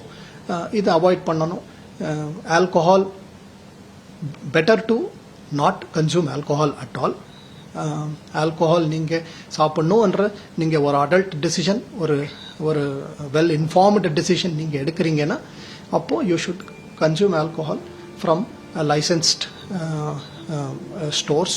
And alcohol பற்றி கொஞ்சம் அவேர்னஸும் இருக்கணும். ஆல்கோஹால் நமக்கு என்ன பண்ணுது, ஆல்கோஹால் சாப்பிட்டா நமக்கு அலோவபிள் லிமிட்ஸ் ஆல்கோஹால் சாப்பிட்டா நமக்கு என்ன ஆகும், எந்த மாதிரி எஃபெக்ட் வரும், ஆல்கோஹால் சாப்பிட்டா சைடு எஃபெக்ட்ஸ் மாதிரி என்ன. ஸோ இந்த மாதிரி இல்லிசிட் ஆல்கோஹால் இல்லை உங்களுக்கே தெரியாமல் டெஃபினெட்லி இப்போ மக்கள் அந்த ஆல்கோஹால் சாப்பிட்ருக்காரு, அவருக்கு தெரியல, அவருக்கு மெத்தனால் அங்கே பாய்சனிங் இருக்குன்னு தெரியல. ஸோ இம்மீடியட்டாக அவருக்கு அவேராக இருக்கிற விஷயங்கள் என்னென்னா, இந்த மாதிரி ஆல்கோஹால் மிக்ஸ் ஆகிருந்தால் ஒரு 30 to 60 மினிட்ஸில் உங்களுக்கு எஃபெக்ட்ஸ் வர ஆரம்பிச்சிடும். ஹெவி ஹெட்டேக், மூச்சு பிரச்சனை, இல்லை யூரின்னே போகாமல் ரீனல் ஷட் டவுன், அதுக்கப்புறம் ஃப்ளாஷஸ், நீங்கள் பார்க்குற லைட்டு ஃப்ளாஷ் இது நீங்கள் நார்மலாக பார்க்குறீங்க, ஏதோ ஒரு லைட் ஃப்ளாஷஸ் மாதிரி தெரியும், இல்லை எனக்கு ஒரு பக்கம் பார்வை இல்லை. So these are all alarming signals. இந்த மாதிரி எதுவும் இருக்குன்னா இம்மீடியட்டாக நீங்கள் you have to rush to the hospital. So இந்த அவேர்னஸ் மக்களுக்கு வெரி இம்பார்ட்டண்ட். இந்த அவேர்னஸ் நம்ம கொண்டு வரணும் என்றது தான் I would like to advise. கள்ளச்சாராயத்தால் ஒரு பெரும் துயரம் நிகழ்ந்திருக்கக்கூடிய இந்த தருணத்தில் கள்ளச்சாராயத்தால் ஏற்படக்கூடிய விபரீதங்கள் என்னவென்ற தகவல்களை மருத்துவ ரீதியாக வழங்கியமைக்கு மிக்க நன்றி சார்.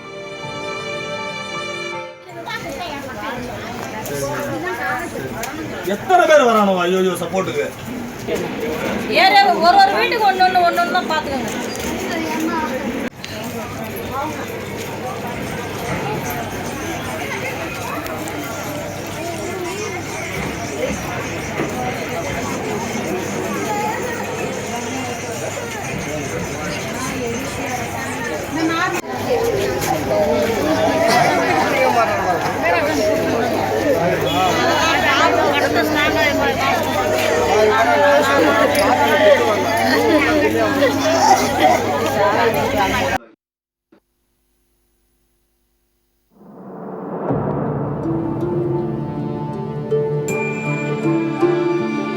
ஒட்டுமொத்த தமிழகமே ஒரு நிமிடம் அதிர்ந்து போயிருக்கிறது.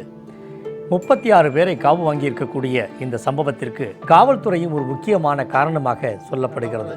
இன்னொரு புறம் என்னவென்றால், அரசு இலக்கு நிர்ணயித்து டாஸ்மாகின் விற்பனையை அதிகரித்து கொண்டிருக்கிறது, இலக்கு நிர்ணயித்து கடைகளின் எண்ணிக்கை அதிகரித்து கொண்டிருக்கிறது, இலக்கு நிர்ணயித்து உற்பத்தி செய்யக்கூடிய, அதாவது மது உற்பத்தி செய்யக்கூடிய நிறுவனங்களின் எண்ணிக்கை அதிகரித்து கொண்டிருக்கக்கூடிய இந்த தமிழகத்தில்தான் கள்ளச்சாராயத்தின் விற்பனையும் அதிகரித்திருக்கிறது. காரணம், டாஸ்மாகில் விற்கக்கூடிய மதுபானத்தின் விலையை விட கள்ளச்சாராயமாக கிடைக்கக்கூடிய அந்த சாராயத்தின் விலை மிக குறைவு என்பதால் பொருளாதாரத்திலே நலிந்த மக்கள், மது போதையிலே மூழ்கடிக்கப்பட்ட அந்த மக்கள் டாஸ்மாகிற்கு கூட சென்று மது வாங்க முடியாத ஒரு சூழ்நிலையில் கள்ளச்சாராயத்தை நோக்கி செல்லக்கூடிய ஒரு அவலம் ஏற்பட்டு அந்த அவலத்தின் நீட்சியாக இன்று பெரும் துயரம் ஏற்பட்டிருக்கிறது. குறிப்பாக ஒரு பாக்கெட் சாராயம் 60 ரூபாய் என்பதால் டாஸ்மாக் மதுவிற்கு பதில் சாராயத்தை குடிப்பதே மேல் என்று குடித்திருக்கிறார்கள். இன்று பாதிக்கப்பட்டு இறந்தவர்களும் சரி, மருத்துவமனையில் இருப்பவர்களும் சரி. உறவினர்களுடைய கூற்றுக்களின்படி பார்த்தோமேயானால் ஒரு பாக்கெட் 60 ரூபாய்க்கு கிடைப்பதாலேயே கள்ளச்சாராயத்தை நோக்கி இந்த மக்கள் பயணித்திருக்கிறார்கள். மரணத்தின் பிடியிலும் தற்பொழுது சிக்கி இருக்கிறார்கள். காரணம், இலக்கு நிர்ணயித்து டாஸ்மாக் விற்பனையை அதிகரித்து கொண்டிருக்கக்கூடிய இந்த அரசு கள்ளச்சாராய விற்பனையை தடுக்க தவறியது ஏன் என்ற கேள்வியும் அங்கே எழுந்திருக்கிறது. ஒரு சைடு எஃபெக்ட்ஸ் நமக்கு தெரியும், லிவர் ப்ராப்ளம்ஸ் எல்லாம் இருக்கும். பட் அந்த நார்மல் ஆல்கோஹாலில்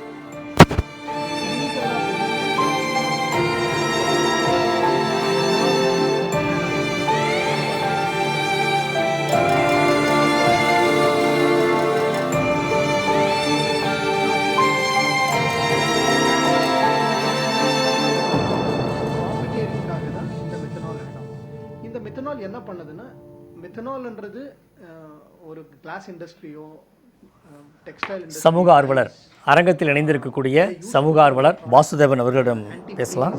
பேசுவதற்கு முன்னால் கள்ளக்குறிச்சி பற்றிய நிலவரத்தை பேசுவோம். கள்ளக்குறிச்சி மாவட்டம் தருணாபுரத்தில் கள்ளச்சாராயம் அருந்தி பலியான 20 பேரின் சடலங்கள் உறவினர்களிடம் ஒப்படைக்கப்பட்டிருக்கிறது. உடற்பரிசோதனைக்கு பிறகு, உடற்கூராய்விற்கு பிறகு 20 பேரின் சடலங்கள் உறவினர்களிடம் ஒப்படைக்கப்பட்டிருக்கிறது. ஊருக்கு ஒரு மரணம் என்பதே அபூர்வமாக இருக்கும் சில நேரங்களில். ஆனால் இன்று ஒரு தெருவிற்கே 7 பேர் 8 பேர் என்ற அந்த மரண ஓலத்தை பார்க்கின்ற பொழுது ஒட்டுமொத்த தமிழகமும் கண்ணீர் வடிக்கக்கூடிய அந்த காட்சிகளைத்தான் நாம் பார்த்து கொண்டிருக்கிறோம். விஷச்சாராயம் அருந்தி உயிரிழந்தோருடைய எண்ணிக்கை 36ஆக இருக்கக்கூடிய நிலையில் அது மேலும் தொடராமல் வளராமல் இருக்க வேண்டும் என்பதுதான் அனைவருடைய எண்ணமாக இருக்கிறது. ஆனால் மருத்துவமனையில் இருக்கக்கூடியவர்களில் 60 பேரின் உடல்நிலை மிகவும் மோசமாக இருப்பதாக சொல்லப்படுகிறது. தொடரும் மரணங்களால் கள்ளக்குறிச்சி மாவட்டம் முழுவதும் மரண ஓலமே கேட்கக்கூடிய ஒரு துர்பாக்கிய நிலையில் இன்றைய தமிழக நிலை இருந்து கொண்டிருக்கிறது. விஷச்சாராயம் அருந்தியதால் கிட்னி கல்லீரல் பாதிக்கப்பட்டவர்கள் அடுத்தடுத்து மருத்துவமனைக்கு படையெடுக்கக்கூடிய அந்த சம்பவங்களும் அங்கே அரங்கேறி கொண்டிருக்கிறது. இறந்து போன 36 பேரும் மது குடிப்பதற்கு, அதாவது மது குடித்த அன்று அதிகாலை 5 மணிக்கு வெறும் வயிற்றில் குடித்ததாக அவருடைய உறவினர்கள் கூறிக்கொண்டிருக்கிறார்கள். அதற்கு பிறகு காலை உணவருந்திய பிறகு மது குடித்தவர்களுக்கெல்லாம் கல்லீரல் பாதிப்பு, கல்லெரிச்சல் போன்ற நோய்களால் தொடர்ந்து அவதிப்பட்டு மருத்துவமனையில் எண்ணிக்கை அதிகரித்துக் கொண்டிருக்கிறது. கூடுதல் விவரங்களை அரங்கத்தில் இணைந்திருக்கக்கூடிய சமூக ஆர்வலர் வாசுதேவன் அவர்களுடன் கேட்போம். சார், இப்போ முழுக்க இது காவல்துறையுடைய கவனக்குறைவு, காவல்துறையுடைய அலட்சியம் அப்படின்னு பார்க்குறதா, அல்ல காவல்துறையும் வருமானத்தை நோக்கின ஒரு திட்டமிட்ட பயணமாக பார்க்கலாமா? அது காவல்துறையும் சரி, உளவுத்துறையும் சரி, நான் கம்ப்ளைண்ட் பண்ணவே மாட்டேன். உளவுத்துறை ரொம்ப பர்ஃபெக்டாக வேலை பண்ணிட்டு இருக்காங்க. அது டாப் லெவலில் அது போய் சேர மாட்டேங்குது. தேர்தலுக்கு முன்னாலே 40க்கு 40 உங்களுக்கு தான் சொல்லி உளவுத்துறை அவங்களுக்கு உஷார்படுத்துச்சு. அந்த அளவுக்கு ரொம்ப துல்லியமாக கணிக்கக்கூடியவங்க தான் அவங்க. அது எந்த விதத்துலையும் நான் அவங்கள குறைவாக சொல்ல மாட்டேன், தாழ்வாக சொல்ல முடியாது. காவல்துறையும் சரி, உளவுத்துறையும் சரி. உளவுத்துறை யாருடைய கண்ட்ரோலில் இருக்குங்கிறது நீங்கள் பார்க்கணும். முதல்வர் கண்ட்ரோலில் இருக்கா, முதல்வருக்கு எல்லா விஷயமும் போய் சேருதா அப்படிங்கிறது நீங்கள் பார்க்கணும். காவல்துறையிலையும் இதே மாதிரி தான். ஒரு லெவல்லேருந்து அடுத்த லெவலுக்கு இன்ஃபர்மேஷன் போகுதா இல்லையா அப்படிங்கிறது நீங்கள் பார்க்கணும். காவல்துறை ஏன் கட்டுப்படுத்தப்பட்டு வைத்திருக்கிறது அப்படிங்கிறது எனக்கு தெரியல. 2021 இந்த ஆட்சி வந்த பிறகு இன்னைக்கு வரைக்கும் காவல்துறை சுதந்திரமாக செயல்படவில்லை. என்ன காரணம் அப்படின்னு கேட்டால், நீங்கள் மாவட்ட செயலாளர் விட்டுருங்க, மந்திரிகள் விட்டுருங்க, எம்எல்ஏஸ் விட்டுடுங்க, மாவட்ட செயலாளர்கள் விட்டுடுங்க, வட்டச் செயலாளர்கள் விட்டுடுங்க, ஒரு ஒன்றிய செயலாளர் கூட போலீஸ் ஸ்டேஷனுக்குள்ளே போய் சண்டை போட்டு ரகலை பண்ணி குற்றம் சாட்டப்பட்டவரை விடுவித்து கொண்டு வந்து விடுகிறார். அப்புறம் எப்படிங்க அவங்க வேலை பண்ண முடியும்? நீங்கள் உங்களுடைய உங்களுடைய அமைச்சர்களையும் எம்எல்ஏக்களையும் காப்பாற்றுறதுக்காக நீங்கள் அதிகார வர்க்கத்தை பலிகடாவாக வைக்கிறீங்க. அதிகார வர்க்கம் பலிகடாவாக மாற்றப்படுகிறது, காவல்துறை பலிகடாவாக ஆக்கப்படுகிறது இந்த கவர்மெண்ட்டில். ஆனால் இவ்வளோ பெரிய சமாச்சாரம் உங்களை ஒரு காவல்துறை கட்டுப்படுத்த முடியாததா, அல்லது அதிகார வர்க்கம் கட்டுப்படுத்த முடியாததா? 2023 நடந்தபோது நீங்கள் என்ன பண்ணீங்க? செங்கல்பட்டு, விழுப்புரம் கலெக்டர் மாற்றினீங்க, எஸ்பியை மாற்றினீங்க, ஆச்சு, ரைட். இப்போ திருப்பியும் வந்திருக்கு, திருப்பியும் அவ்வளோதான் நீங்கள் பண்ண முடியும். அதனால் அவங்கள நீங்கள் பலிகடாவாக தான் பண்ணுங்க. ஒரே ஒரு சின்ன விஷயம் சொல்கிறேன் சார். கள்ளக்குறிச்சியை பொறுத்த வரைக்கும் ஒரு புரிதல் நம்ம எல்லாருக்குமே அவசியம், வந்திருக்கணும்னு நான் நினைக்கிறேன். கள்ளக்குறிச்சியில் இந்த சமூக விரோத சக்திகள் ஒரு விளிம்பு நிலையில் இருக்கிற மாதிரி தான் நான் பார்க்குறேன். ரொம்ப நாளாகவே 2021 இந்த ஆட்சி வந்தது. செப்டம்பர் மாதம் அந்த ஸ்கூலில் என்ன ஆச்சுங்கிறது உங்களுக்கு தெரியும். 2 வாட்ஸ்அப் குரூப் வச்சுக்கிட்டு 3000 பேர் உடனே அங்கே குழுமிட்டாங்க. டிராக்டர்ஸ் எடுத்துகிட்டு உள்ளே வந்துட்டாங்க. டிராக்டர்ஸை ரிவர்ஸ் கியரில் போட்டு ஸ்கூலில் ப்ராப்பர்ட்டிஸ் பஸ்களெல்லாம் தாக்கி உடைச்செல்லாம் பண்ணாங்க. ஸ்கூல் முழுவதும் சூறையாடப்பட்டது. கம்ப்யூட்டர்லேருந்து பெஞ்சு டேபிள் வரைக்கும் எல்லாத்தையும் எடுத்துக்கிட்டு ஸ்கூட்டரில் போயிட்டு வீட்டில் கொண்டு வந்து வச்சுக்கிட்டாங்க. ஒன்றும் இல்லை, ரொம்ப கேவலமான ஒரு சமாச்சாரம். மாடுகளுடைய கறவை மாடுகளுடைய காம்பை கூட கட் பண்ணுற அளவுக்கு ஒரு சமூக வெறி அங்கே இருந்தது. அப்போவே நீங்கள் உஷார் பண்ணி ஆயிருக்கணுமா வேண்டாமா? இந்த அரசு என்ன ஆனாலும் சரி, எதுலேருந்து பாடம் கற்றுக்க மாட்டோம், நாங்கள் அப்படி தான் இருப்போம் அப்படிங்கிற மாதிரி ஒரு பயங்கரமான மெத்தனமான போக்கு இருக்குது. தானே சொல்லிக்கிறாரு. இப்போ நீங்கள் குறிப்பிடுறதை பார்த்தா அந்த கள்ளக்குறிச்சி பள்ளி சம்பவத்தை தொடர்ந்து அந்த பகுதியே தமிழகத்துடைய முழு கட்டுப்பாடு இல்லைங்களா வரணுங்கிறேன் நான். ஆனால் இவங்க கொண்டு வரல அப்படிங்கிறேன் நான். காவல்துறைக்கு தெரியாத முழு கட்டுப்பாட்டில் இல்லாதனால தான் அப்பேற்பட்ட வன்முறை நடந்துச்சு. கண்டிப்பாக மறுபடியும் இந்த கள்ளச்சாரம் இன்னைக்கும் அதே தான் சார். உங்ககிட்ட ட்ரோன் இருக்கு, காவல்துறை இருக்கு. நீங்க ட்ரோனை மேலே போட்டு விட்டீங்கன்னு சொன்னா எங்க போனாலும் துரத்தி எடுத்துக்கிட்டு கொண்டாந்து கொடுத்துருவோம் உங்களுக்கு இன்ஃபர்மேஷனை. எவ்வளோ இடங்கள்ல நடந்திருக்கு, நான் பார்த்துருக்கேன். இதில் ஹைதராபாத்தில் பார்த்துருக்கேன், பாம்பேல பார்த்துருக்கேன். பாம்பேனா சபர்பன் பாம்பேல பார்த்துருக்கேன். சரி, பண்ண முடியும். இவங்க என்ன பண்ணுறாங்க, ஓகே நாங்கள் புறம்போக்கு நிலத்துலையோ இல்லைனா ஒரு காட்டுக்குள்ளேயோ வயக்காட்டுலையோ போயிட்டு காய்ச்சினா தானே இவங்க பிடிக்கிறீங்க. கலெக்டர் ஆஃபீஸுக்கு 10 அடி தள்ளி நான் காய்ச்சுறேன். யார் சார் உங்களுக்கு அந்த தைரியம் கொடுத்தது? எப்படி சார் உங்களுக்கு அவ்வளோ தைரியம் வரும்? சமூக விரோதி நீங்கள். சமூக விரோதி. உங்களுக்கு ஆட்சியாளர்களுடைய பக்க பலம் இருக்குது, அதனால தான் நம்ம நடக்குது. ஆட்சியாளர்கள் தான் இதுக்கு பொறுப்பேற்றுக்கணும். நீங்கள் ஏன் காவல்துறையை குறை சொல்கிறீங்க? காவல்துறையை குறை சொல்லவே கூடாது, உளவுத்துறையை குறை சொல்லக்கூடாது. அவங்கள நீங்கள் கட்டி போட்டு வச்சுருக்கிறீங்க. உங்களுடைய ஒன்றிய செயலாளர் அங்கே போயிட்டு இவ்வளோ இது பண்ணுறாரு, காட்டா பண்ணுறாரு, ரகலை பண்ணுறாரு, நீங்கள் அவங்கள கட்டுப்படுத்த மாட்டேன்றீங்க. அப்புறம் எப்படி சார் காவல்துறை ஆக்ஷன் எடுக்க முடியும்? அப்போ முழுக்க திமுக அரசாங்கம் திட்டமிட்டு வியாபாரம் பண்ணியிருக்காங்கன்னு சொல்கிறீங்க. திட்டமிட்டு சார், இது ஒரு சிம்பிள் லாஜிக் உங்களுக்கு சொல்கிறேன் சார், ரொம்ப சிம்பிள். நீங்கள் டாஸ்மாகில் வியாபாரம் அதிகரிக்கிறீங்க, அந்த லாபம் யாருக்கு போகுது? கவர்மெண்ட்டுக்கு வருது. ஆனால் கூடவே அந்த லாபம் யாருக்கு போகும்?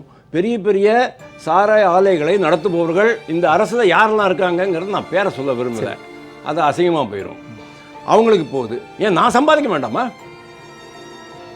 யோசிப்பானா இல்லையா? ஒரு அமைச்சர் யோசிப்பானா இல்லையா? ஒரு எம்எல்ஏ யோசிப்பானா இல்லையா? ஒரு மாவட்ட செயலாளர் யோசிப்பானா இல்லையா? உள்ளடி வேலை நடந்திருக்கு சார். இதில் உள்ளடி வேலை நடந்திருக்கு. 2 விஷயம் நான் உங்களுக்கு சொல்கிறேன்.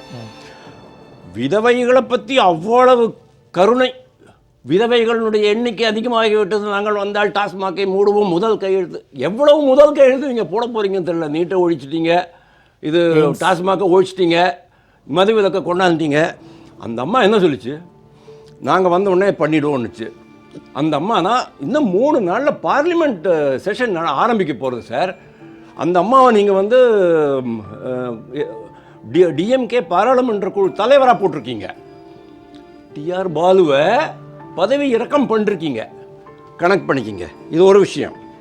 2வது விஷயம், எனக்கு ஒரு ஆச்சரியம் என்ன அப்படின்னா, இன்றைக்கி காலையில் தான் காங்கிரஸ், விடுதலை சிறுத்தைகள் கட்சி இவங்கெல்லாம் வெளியில் வந்து அரசுக்கு எதிரான கருத்துக்கள்லாம் சொல்லிகிட்டு இருக்காங்க, கண்டனம் தெரிவிச்சிட்டு இருக்காங்க. இன்னும் எவ்வளோ நாள் தான் பண்ண போகிறாங்கன்னு தெரியல. ஏன்னா 2013 26 தேர்தலுக்குன்னு இடைவெளி இருக்குல்ல, இருக்குது. ஆமாம், கரெக்டு. ஆனாலும் இது வந்து எனக்கு என்னமோ மு.க. ஸ்டாலினுக்கு கொஞ்சம் நேரம் சரியில்லை அப்படின்னு தான் நான் நினைக்கிறேன். நிர்வாகம் சரியில்லையா, நேரம் சரியில்லையா? நேரம் சரியில்லை, நிர்வாகம் கண்டிப்பாக சரி. ஏன்னா இவங்களுக்கு வந்து நிர்வாகம் பண்ண தெரியாது சார். இவருடைய அப்பா எப்படி நிர்வாகம், அவர் என்னதான் ஊழல் பண்ணியிருந்தாலும் நிர்வாகத்தை பொறுத்த வரைக்கும் ஃபர்ஸ்ட் கிளாஸாக பண்ணிக்கிட்டு இருந்தார். இது மலிவு விலை பாக்கெட் சாராயத்தை கொண்டு வந்ததா? ஓகே, இல்லை பல விஷயங்கள் அவருக்கு தெரியும். நல்லா ஓரளவுக்கு நிர்வாகத்தில் ஒரு ஃபுல் கண்ட்ரோல் இருந்தது. ஆனால் இவருக்கு கண்ட்ரோல் அப்படிங்கிறது சுத்தமாக கிடையாது. நிர்வாகம் அப்படிங்கிறது இவங்களுக்கு தெரியாது. அரசியலையும் பண்ண தெரியாது, நிர்வாகமும் பண்ண தெரியாது. அரசியல் மட்டும் பண்ண தெரிஞ்சுன்னு சொன்னோன்னா இவங்க வந்து சனாதன பேச்சு பேசினதுக்கப்புறமா டெல்லியில் போய்ட்டு உட்காந்துட்டு கொஞ்சம் குலாவிட்டு இருந்திருக்கணும். இப்போ இவங்களை அம்போன்னு அவங்க விட்டுட்டாங்க. அதனால தான் சொல்கிறேன், திருப்பியும் அரசியல் பண்ண தெரியாது அப்படின்ட்டு. இதில் போட்டு இதெல்லாம் போட்டோம். நேற்றுக்கு அந்த அறிக்கையை வெளியே விட காரணம் என்ன? பொட்டு வைக்கக்கூடாது, பூ வைக்கக்கூடாது, இந்த விவகாரத்தை அமுக்கிறதுக்கு பார்க்குறாங்களா? இது ஒரு மாதிரி ஒரு சரியாக தோன்றுறது. உள்ளடி வேலை நான் ஏன் சொல்கிறேன் அப்படின்னு சொன்னால், கனிமொழி பாராளுமன்றத்துக்கு போகிறாங்க. போகிற முதல் நாள் இந்த சம்பவம் தான் வந்து இப்போ பாஜகவுக்கு கையில் ஒரு ஆயுதம் கிடைச்ச மாதிரி ஆகிப்போச்சு. 2வது, சில விஷயங்கள்லாம் நம்ம சொல்லக்கூடாது. சமீபத்தில் தான் திருவண்ணாமலை, கள்ளக்குறிச்சி மாவட்டங்களில் மாவட்ட செயலாளராக இருந்தவங்களெல்லாம் கீழே பதவி இறக்கி அவங்களுடைய உள்ளடி வேலையாக இருக்கலாமா அப்படிங்கிற மாதிரிலாம் எனக்கு தோன்றுறது. நீங்கள் குறிப்பிட்ட கருத்தை ஒத்துதான் இருந்தது. பாமக தலைவர் அன்புமணி ராமதாஸ் என்ன சொல்லியிருக்காரு அப்படின்னா, அமைச்சர் ஏவா வேலுவுக்கு தொடர்புடைய சட்டமன்ற உறுப்பினர்களின் கண் பார்வையில் தான் இது நடந்திருக்கு அப்படிங்கிற ஒரு கருத்தை முன்வைக்கிறார். கண்டிப்பாக நீங்களும் அதை உறுதிப்படுத்துறீங்க? கண்டிப்பாக. எனக்கு ரொம்ப ஸ்ட்ராங் நேற்றுலேருந்து இந்த சந்தேகம் எனக்கு வந்துக்கிட்டே இருக்குது. பாருங்கள், அன்புமணி மருத்துவர் ராமதாஸ் எவ்வளோ எச்சரிக்கை கொடுத்துருக்காரு. சசிகலா மேடம் எப்போ முடியுமோ அப்போல்லாம் அவங்க எச்சரிக்கை கொடுத்துக்கிட்டே இருக்கிறாங்க. அண்ணாமலை எச்சரிக்கை கொடுத்துக்கிட்டே இருக்கிறாரு. இவ்வளோ பண்ணிட்டும் கூட கள்ளக்குறிச்சியினுடைய அந்த பதட்ட நிலை, அந்த விளிம்பு நிலை இருக்குங்கிற தெரிஞ்ச பிறகும் கூட இது எப்படி நடக்க முடியும்னு சொன்னால், without the active support of government இது ஆகிறதுக்கு சான்ஸே கிடையாது சார். அதனால தான் நான் திருப்பி சொல்கிறேன், நீங்கள் தயவு செஞ்சு போலீஸை குறை சொல்லாதீங்க. முழு பொறுப்பு, டோன்ட் மேக் them scapegoat. முழு பொறுப்பெடுத்துக்க வேண்டியது அரசாங்கம். மு.க. ஸ்டாலின் தான் அதுக்கு தான் ட்ரெண்டிங் ஆகிட்டு இருக்குது. இப்போ கோ பேக் ஸ்டாலின் விட்டுவிட்டு இப்போ ரிசைன் ஸ்டாலின் அப்படின்னு ட்ரெண்டர் ஆகிட்டு. It's a very good thing happening. நம்ம தொடர்ந்து பேசலாம். பேரிடர் மேலாண்மை நிபுணர் திரு பிரபு காந்தி வந்திருக்காங்க. வணக்கம் சார். இப்போது இது போன்ற நேரங்களில் ஒரு அசாதாரண சூழ்நிலை தான் அங்கே நிலவுகிறது. ஒரு 36 பேர் இறந்துருக்கிறாங்க. 110 பேருக்கு அதிகமானவர்கள் மருத்துவமனையில் அனுமதி. ஒவ்வொரு மணி நேரத்திற்கும் அந்த எண்ணிக்கை அதிகரித்து கொண்டு இருக்கிறது. காரணம் வந்து வயிற்று வலி, வாந்தி, மயக்கம் அப்படிங்கிற ஒரு குற்றச்சாட்டை தொடர்ந்து போகிறாங்க. நிறைய பேர் பயத்தில் போய் அட்மிட் ஆகக்கூடிய சூழ்நிலை இருக்கிறது. தற்பொழுது காந்தி சார் நம்ம பேசிகிட்டு இருந்தோம், இதை ஒரு பேரிடராகவே தான் நம்ம பார்க்கணும். என்ன அப்படின்னா, ஏதோ கள்ளச்சாராயம் குடித்தாங்க, 2 பேர் இறந்தாங்க, 3 பேர் இறந்தாங்க அப்படின்னா கூட அதுவே ஒரு பெரிய அதிர்வலைகளை ஏற்படுத்தும். ஆனால் 36 பேர் இறந்துருக்காங்க. திடீர்னு ஒன்றும் இறக்கலை. கடந்த ஆண்டு, அதற்கு முந்தைய ஆண்டுகள்லாம் நிறைய முன்னுதாரணங்களை பார்த்துருக்கு. குறிப்பாக திமுக அரசு ஆட்சி பொறுப்பேற்றதிலிருந்து செங்கல்பட்டு, விழுப்புரம், கள்ளக்குறிச்சி பகுதிகள், மரக்காண பகுதிகளெலாம் ஒரு பெரிய துயர சம்பவங்கள் அரங்கேறி இருந்திருக்கு. அப்பொழுதும் இதே போல் அன்றைக்கு பொறுப்பில் இருந்தவர்களை இடமாற்றம், அதுக்கப்புறம் ஒரு விசாரணை என்ற கண்துடைப்பு முடிஞ்சு போச்சு. மறுபடியும் இந்த ஆண்டு 36, இன்னும் எத்தனை என்று இன்று மாலைக்குள் தெரிய வரும்.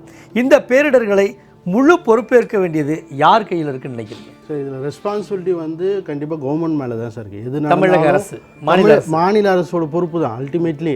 இப்போ எப்படி நடக்கும்னா, இப்போ 36 பேர் இறந்துட்டாங்க, சாப்பிட்டது கள்ளச்சாராயம். ஆனால் அது கண்டிப்பாக நிவாரண நிதின்னு ஒன்று கொடுக்க போகிறாங்க. அப்போ நிவாரண நிதி கொடுக்கறனா ரெஸ்பான்சிபிலிட்டி கவர்மெண்ட் மேலே இருக்குன்ற மாதிரி தானே அர்த்தம். ஒரு பாயிண்ட். அடுத்தது வந்து ஒரு 60 ரூபாய்க்கு கள்ளச்சாராயம் ஆர்கனைஸ்டாக ஒரு இடத்துல விடிய காலில் 5 மணிக்கே கிடைக்குதுன்ட்டு, இப்போ குடித்தவங்க 100 பேர், தெரிஞ்சவங்க எத்தனை பேர் இருப்பாங்க? 500 பேர் டைரெக்டாவோ இன்டைரக்டாவோ, இல்லாட்டி அந்த ஹேபிச்சுவல் அஃபென்ஸ் மாதிரி சொல்லுவாங்களே, அந்த மாதிரி பழக்கத்துக்கு உண்டாக்கி, இப்போ எனக்கு தெரிஞ்சு இந்த மாதிரி கள்ளச்சாராய விஷயத்துக்கு ஆல்டர்னேட்டிவாக கல்கடையே பண்ணலான்ற மாதிரி government will has to take the solution. ஒன்று செய்யுது. கண்டிப்பாக இது ஒரு, நீ நல்ல கேள்வி கேட்டீங்க, இது ஒரு டிசாஸ்டர் ட்ராஜடி. கண்டிப்பாக இந்த டெஃபினேஷன் ஜாலியான வாலபாக் ட்ராஜடின்னு சொல்லுவாங்க பார்த்தீங்களா, அந்த மாதிரி கொத்தான மரணங்கள். எனக்கு தெரிஞ்சு தமிழ்நாடு ஹிஸ்ட்ரியிலே ஸ்டாலின் கவர்மெண்ட் இதில் ஒரு ரெக்கார்ட் பிரேக் பண்ண மாதிரி தான் தோணுது. ஏன்னா இப்போதைக்கு 36 பேர் ஒரு நாளில் இறந்துருக்காங்க. இன்னைக்கு ஈவினிங்குள்ளே குறைஞ்சது ஒரு 15 பேராவது இன்னும் கொஞ்சம் கிராஸ் ஆகிறதுக்கான சான்சஸ் இருக்குது. மோசமாக இருக்குது. இவங்க எல்லாமே ஐசியூவில் இருக்காங்க. ஸோ மல்டிபிள் ஆர்கன் ஃபெயிலியர்ஸ்னு ஒன்று வருது. ஸோ அப்படி வரும்போது இது ஒரு டோல் ரேட்டு நேற்றே நாங்கள் அசஸ் பண்ணோம். ஏன்னா 4 பேர் இறந்தாங்கன்ற போது இத்தனை பேர் குடிச்சிருக்காங்க, ப்ளஸ் அதில் மெத்தனாலோட கண்டென்ட் லெவல் வந்து ரைஸ் ஆகுது. ஸோ எங்களது வந்து பேசிக்கலி ஐம் சேஃப்டி இன்ஜினியர். ஒரு விபத்து நடந்துன்னா அதுக்கான ஆக்சிடென்ட் இன்வெஸ்டிகேஷன் ரிப்போர்ட் ரெடி பண்ணுவோம். அதில் டைரக்ட் லாஸ் என்ன, இன்டைரக்ட் லாஸ் என்ன, ரூட் காஸ் என்ன. இப்போ இதுக்கான ரூட் காஸ் அனலைசிஸ் பண்ணிங்கன்னா, கலாச்சாரத்தில் கருணாபுரத்தில் இந்த இடத்துல நீங்களே ஒரு பேக்கிங் ஹப்பு, எல்லா இடத்துலையும் கலாச்சார இடத்துல இந்த இடத்துல வந்து பேக்கிங் பண்ணுறான்ற விஷயம் வந்து எல்லாருக்குமே தெரிஞ்சிருக்கு. அப்போது அங்கே இருக்க வாங்கி குடிக்கிறவங்க மட்டும் தான் தெரிஞ்சிருக்கா? காவல்துறைக்கு தெரியாமே இருந்திருக்குமா? வாங்கி கொடுக்கணும் மட்டும் எப்படி சார் இன்ஃபர்மேஷன் போகும்? போலீஸ் ஸ்டேஷனுக்கு தெரியாமல் இந்த மாதிரி விஷயங்கள் நடக்கிறதுக்கு வாய்ப்பே இல்லைங்க சார். பர்டிகுலராக ரூலிங் பார்ட்டியோடைய மினிஸ்ட்ரிஸ், நான் ஓப்பனாக சொல்கிறேன், ஸ்டேட் கவர்மெண்ட் இந்த ஆக்ஷன் நடந்தோன்னு என்ன பண்ணாங்க, கவர்மெண்ட் அஃபீஷியலை ட்ரான்ஸ்ஃபர் பண்ணுறாங்க. யார்? கலெக்டர் ட்ரான்ஸ்ஃபர் பண்ணுறாங்க, பியூரோக்ராட்ஸை ட்ரான்ஸ்ஃபர் பண்ணுறாங்க, எஸ்பியை ட்ரான்ஸ்ஃபர் பண்ண, போலீஸை ட்ரான்ஸ்ஃபர் பண்ணுறாங்க. ஏன் ஒரு மினிஸ்டர் மேலே ஆக்ஷன் எடுக்கல? இதுக்கான மினிஸ்ட்ரி யார்? மினிஸ்டரை ஏன் வந்து டிஸ்மிஸ் பண்ணல? இல்லாட்டி துறையை மாற்றி இன்னொருத்தர்கிட்ட கொடுங்க. அவங்களால கையாளாக சார் ஒரு விபத்து நடக்குது, போன வருஷம் நடந்துருச்சு, அதே மாதிரி திருப்பி இந்த வருஷம் நடக்கும். அப்போ அடுத்த வருஷம் நடக்க போதா? நீங்கள் துறையோட அமைச்சர்னு சொல்கிறீங்க. துறையோட அமைச்சரை விட அந்த தொகுதியை சார்ந்த அமைச்சர், அந்த தொகுதிக்கு தொடர்புடைய அமைச்சருக்கு வேண்டிய சட்டமன்ற உறுப்பினர்களுக்கு தொடர்பு அப்படின்னு ஒரு, அது கண்டிப்பாக இருக்கும் சார். எனக்கு தெரிஞ்சு நான் ஓப்பனாக சொல்கிறேன், செஞ்சின் மஸ்தான் போன வாட்டி சொன்ன மாதிரி இந்த வாட்டி ஏவா வேலூர் ரிலேட்டட் பீப்புள்ஸ்க்கும் கனெக்ட் இருக்குது. ஸோ இது முழுக்க திருவள்ளூர் அண்ட் திருவண்ணாமலை பேஸ் பண்ண பீப்புள்ஸ் கிட்ட நடக்கிற விஷயங்கள். சரிங்களா? அதே மாதிரி சார் இதில் வந்து பெரிய பண முதலைகள், பெரிய பீப்புள்ஸ் வந்து ஒரு எப்படி ஒரு லிக்விட் ஃபேக்ட்ரி ரன் பண்ணுறாங்களோ, இது வந்து ஒரு ஆத்தரைஸ்டு அன்ஆர்கனைஸ்டு செக்டாராக வியாபாரம் நடந்துட்டுருக்கு. ஸோ ஒன்றுமே இல்லைங்க சார். விடிய காலையில் 5 மணிக்கு குடி போதையில் இருந்து கள்ளச்சாராயம் கிடைக்குன்னா நம்ம பீப்புள் எந்த அளவுக்கு அடிக்ட் ஆகிருப்பாங்க. அப்போ இதுக்கான காரணம் என்ன? போன வருஷமே எனக்கு தெரிஞ்சு 20-25 பேர் இறக்கறச்சவே நம்ம நிறைய விஷயங்கள் சொன்னோம். இது வாரம் ரிவ்யூ பண்ணோம், சிஎம் தலைமையில் வச்சு எல்லா டிபார்ட்மெண்ட்டும் கோஆர்டினேஷன் பண்ணி, ஈவன் மகளிர் சுயஉதவிக்குழு. ஏன்னா இது இம்மிடியட்டாக எஃபெக்ட் ஆகிறது வந்து லேடிஸ் தான். லேடிஸ்க்கு தெரியாமல் கண்டிப்பாக எந்த வீட்லேயும் சார் ஒரு 100 ரூபாய் 200 ரூபா கூட பேக்கெட்லேருந்து எடுக்கிறான் சார். 5 மணிக்கு போயிருப்பான், வீட்டு விட்டு தானே போயிருப்பான் விடைகாலில். ஏன் வீட்டம்மாக்கு தெரியாதா? அப்போ டெய்லி 10 நாள் சம்பவத்திற்கு செல்லும் பொழுது அந்த மாதிரியான நிகழ்வு ஏற்பட்டிருக்கு. சரி, அது வந்து நடக்கும் சார். பட் விடிய காலைல 5 மணிக்கே கிடைக்குதுன்னா அப்போ இது வந்து அன்னைக்கு மட்டும் கிடைச்சிருக்கல, எல்லா நாளும் கிடைச்சிருக்கும்ல. கிடைக்குங்கிற ஒரு பீப்புளுக்கு தெரியுதுல. இப்போ இந்த இடத்துல இப்போ 4வது தெருவு போனால் இந்த இடத்துல டாஸ்மாக் இருக்குது, 3வது தெருவு போனால் மெடிக்கல் ஷாப் இருக்குதுன்னு சொல்கிற மாதிரி கலாச்சாரத்தில் இந்த இடத்துல போனால் இருக்குது அப்படின்றது ஒரு இது ஆயிடுச்சு, பிராண்டிங் ஆயிடுச்சுல.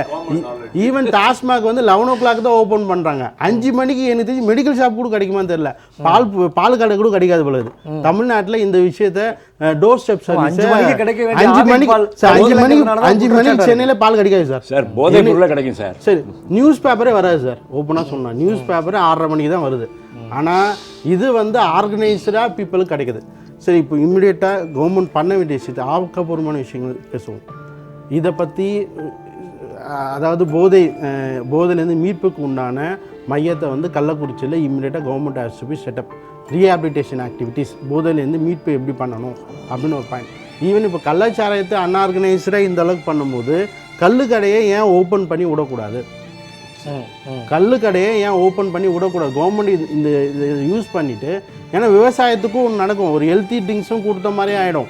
இது ஏன் ஒரு ஆர்கனைசராக டிக்ளேர் பண்ணி கொடு. சரி, இப்போது அதில் ஒன்று சட்டசபை நடக்குது சார்.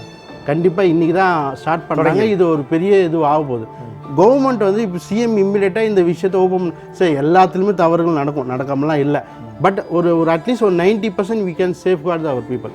அட்லீஸ்ட் ஒரு ஹெல்த்தி ட்ரிங்க் போகும்ல, ஒரு மெத்தனால் அதிகமாக கலந்த கள்ளச்சாராயம் போகிறதுக்கும் கல் பிடிக்கிறதுக்கும் வித்தியாசங்கள் இருக்குல்ல. அது ஒரு ஆர்கனைசேஷன் கவர்மெண்ட்டே பண்ணலாம்ல. சரி, இப்போ எனக்கு ஒரே பாயிண்ட் திருப்பி நான் இந்த பாயிண்ட் ரொம்ப முக்கியமாக சொல்லணும். சொல்லுங்க. நிவாரண பணம் கள்ளச்சாரம் குடித்து இறந்த குடும்பத்துக்கு கண்டிப்பாக தரக்கூடாது. உங்களுடைய கருத்தை கண்டிப்பாக தரக்கூடாது சார். அவங்க வந்து ஒரு மொழிப்போர் தியாகியோ ஒரு தொழில் சார்ந்த இடத்துலையோ நடந்த விபத்து கிடையாது.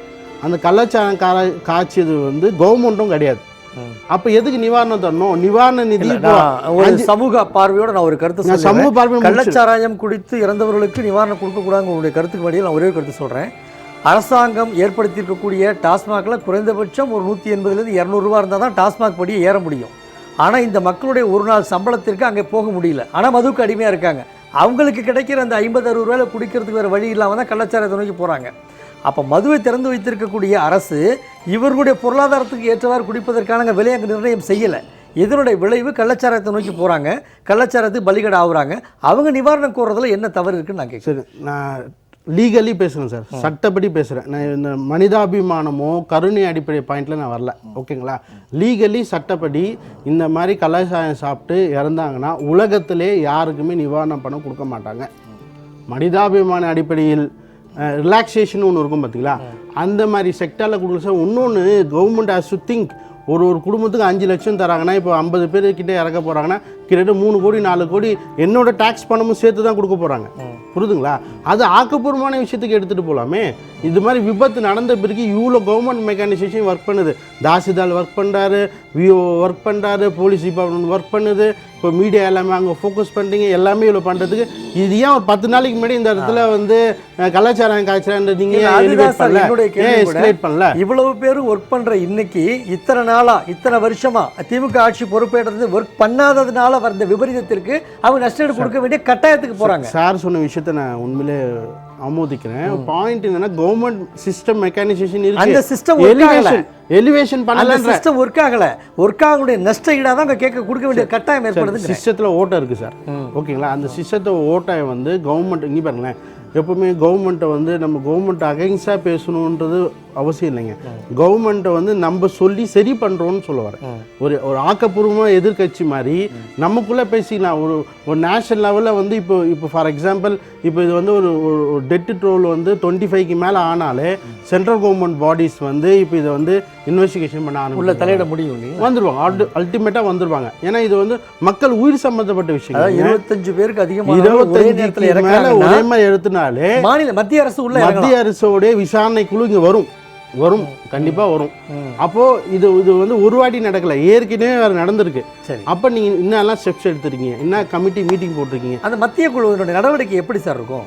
சரி, இது வந்து லிக்விட் அதான் சார் அந்த மெத்தனால் அந்த மாதிரி கெமிக்கல் ரிலேட்டடான விஷயங்களை ஹேண்டில் பண்ணுற டிபார்ட்மெண்ட்டோட வருவாங்க சார். பேரிடர் சம்பந்தமாகவும் வரதுக்கான வாய்ப்புகள் இருக்குது. அதே மாதிரி இந்த டீம் ரிவ்யூ பண்ணுறச்சு இந்த மாதிரியான விஷயங்கள்லாம் ஆக்கப்பூர்வமான விஷயம் கொண்டு வருவாங்கன்னா இதுக்கான சேனல் எங்கே வருது, இது ரூட் காஸ் எங்கே இருக்குது, எங்கே காய்ச்சிறாங்க, இந்த காய்ச்சதுக்கான ரா மெட்டீரியல் எங்கே கிடைக்குது, ஸோ இது எல்லாமே அனலைசிஸ் பண்ணிடுவாங்க.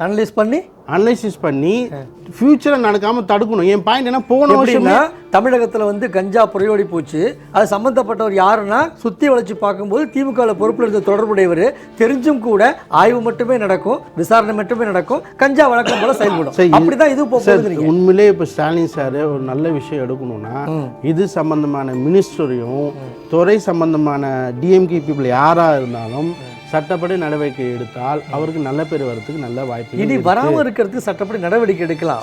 நடந்த தவறுக்கு பொறுப்பேற்கணும்ல, கண்டிப்பாக எடுக்கணும் சார். அதுக்கு எனக்கு கேட்டால் ஒரு நல்ல அமைச்சராக இருந்ததுன்னா அவரே ரிசைன் பண்ணிட்டு போகணும் சார். இப்போ 40 பேரோட ஃபேமிலி வந்து நடுத்தரில் நிற்குது.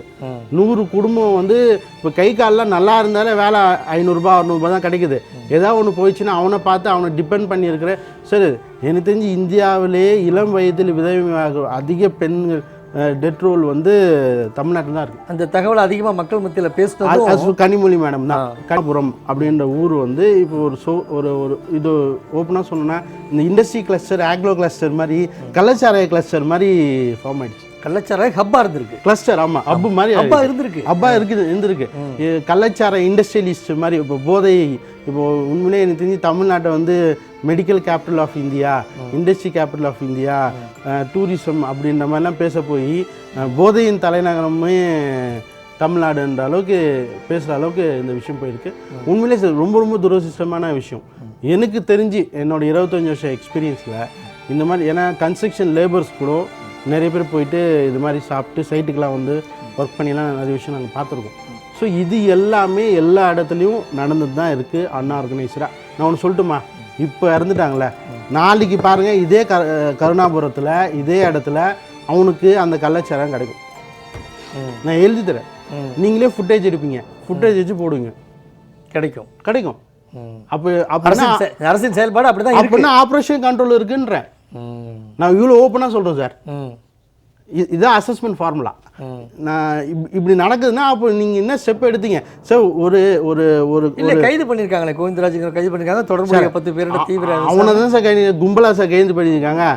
ஒரு இண்டஸ்ட்ரியில் 10 இண்டஸ்ட்ரினா ஒரு இண்டஸ்ட்ரி தான் தடுத்து நிறுத்திருக்காங்க. இதெல்லாம் நீங்கள் ஓவர் நைட்டில் கண்ட்ரோலே பண்ண முடியாது. ஓவர் நைட்டில் நீங்கள் கண்டிப்பாக பண்ண முடியாது. அதுவுமே இது ஓவர் நைட்டில் நடக்கிற விஷயமும் கிடையாது.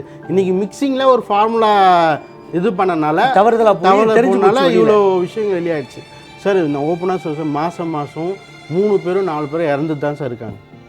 இந்த விஷயம் வெளியே வரல. இன்னைக்கு தெரிஞ்சிருக்கு. இந்த டெத்து தோல் பொதுவாகவே 10க்கு மேலே கிராஸ் ஆனாலே அன்கண்ட்ரோல் ஆகிடும் எப்பவுமே. நான் இன்னொன்று கூட சொல்கிறேன், கவர்மெண்ட் எந்த அளவுக்கு, அதாவது ஒரு பிரச்சனை எப்படி கையாள முடியும். சரி, ஒரு சாதாரண சேஃப்டி இன்ஜினியர் சார், எனக்கே இந்த டெத் தோல் நேற்றே நான் அடிச்சு சொன்னேன் 30 கிராஸ் ஆகும், 3 கிராஸ் பண்ணிச்சு. ஏன்னா அசஸ்மெண்ட் ஃபார்முலா இத்தனை பேர் குடிச்சிருக்கான், இத்தனை பேர் வெறும் வயிற்றுல குடிச்சிருக்கான் அப்படின்னு இந்த பிஹேவியர் இப்படி தானே நடக்கும். நான் எப்படி சொல்கிறேன், நாளைக்கு கூட நான் சொல்ல கள்ளக்குறிச்சியில் கள்ளச்சாராயம் 20 லிட்டரு கண்டிப்பாக கிடைக்கும் சார்.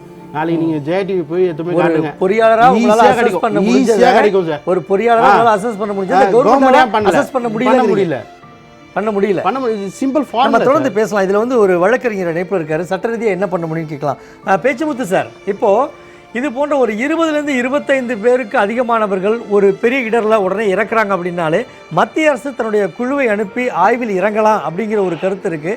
சட்ட ரீதியாக அவங்க தமிழகத்தில் உள்ளே இறங்கி சட்டம் ஒழுங்கை கண்காணிக்கவும் இறப்பு தொடர்பான நடவடிக்கையை தடுப்பதற்கும் மத்திய அரசு உள்ளே இறங்கி செயல்படுவதற்கான வாய்ப்பு இருக்கிறதா? நிச்சயமாக இருக்குது.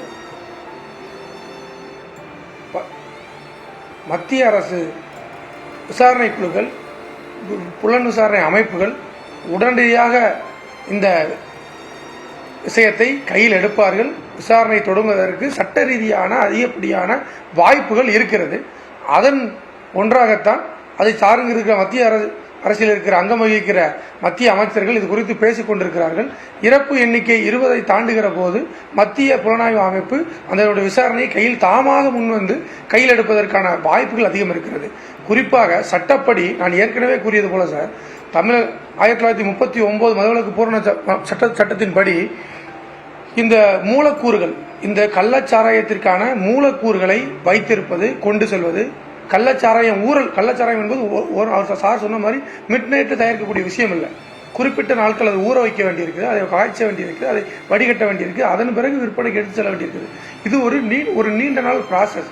இதை வைத்திருப்பது, இதை செயல்முறைப்படுத்துவது, அதை ஒழித்து அதனுடைய அளவை பொறுத்து, அந்த அளவை பொறுத்து தண்டனையும் அதற்கு அதிகமாக இருக்கிறது. குவான்டிட்டியை பொறுத்து சட்டம் மிக கடுமையாக இருக்கிறது. கள்ளச்சாராயம் தயாரிப்பது, அதை விற்பனை செய்வது, அதை டிரான்ஸ்போர்ட் செய்வது, குடிப்பது, கள்ளச்சாராயத்தை உண்பது சட்டப்படியான குற்றம்.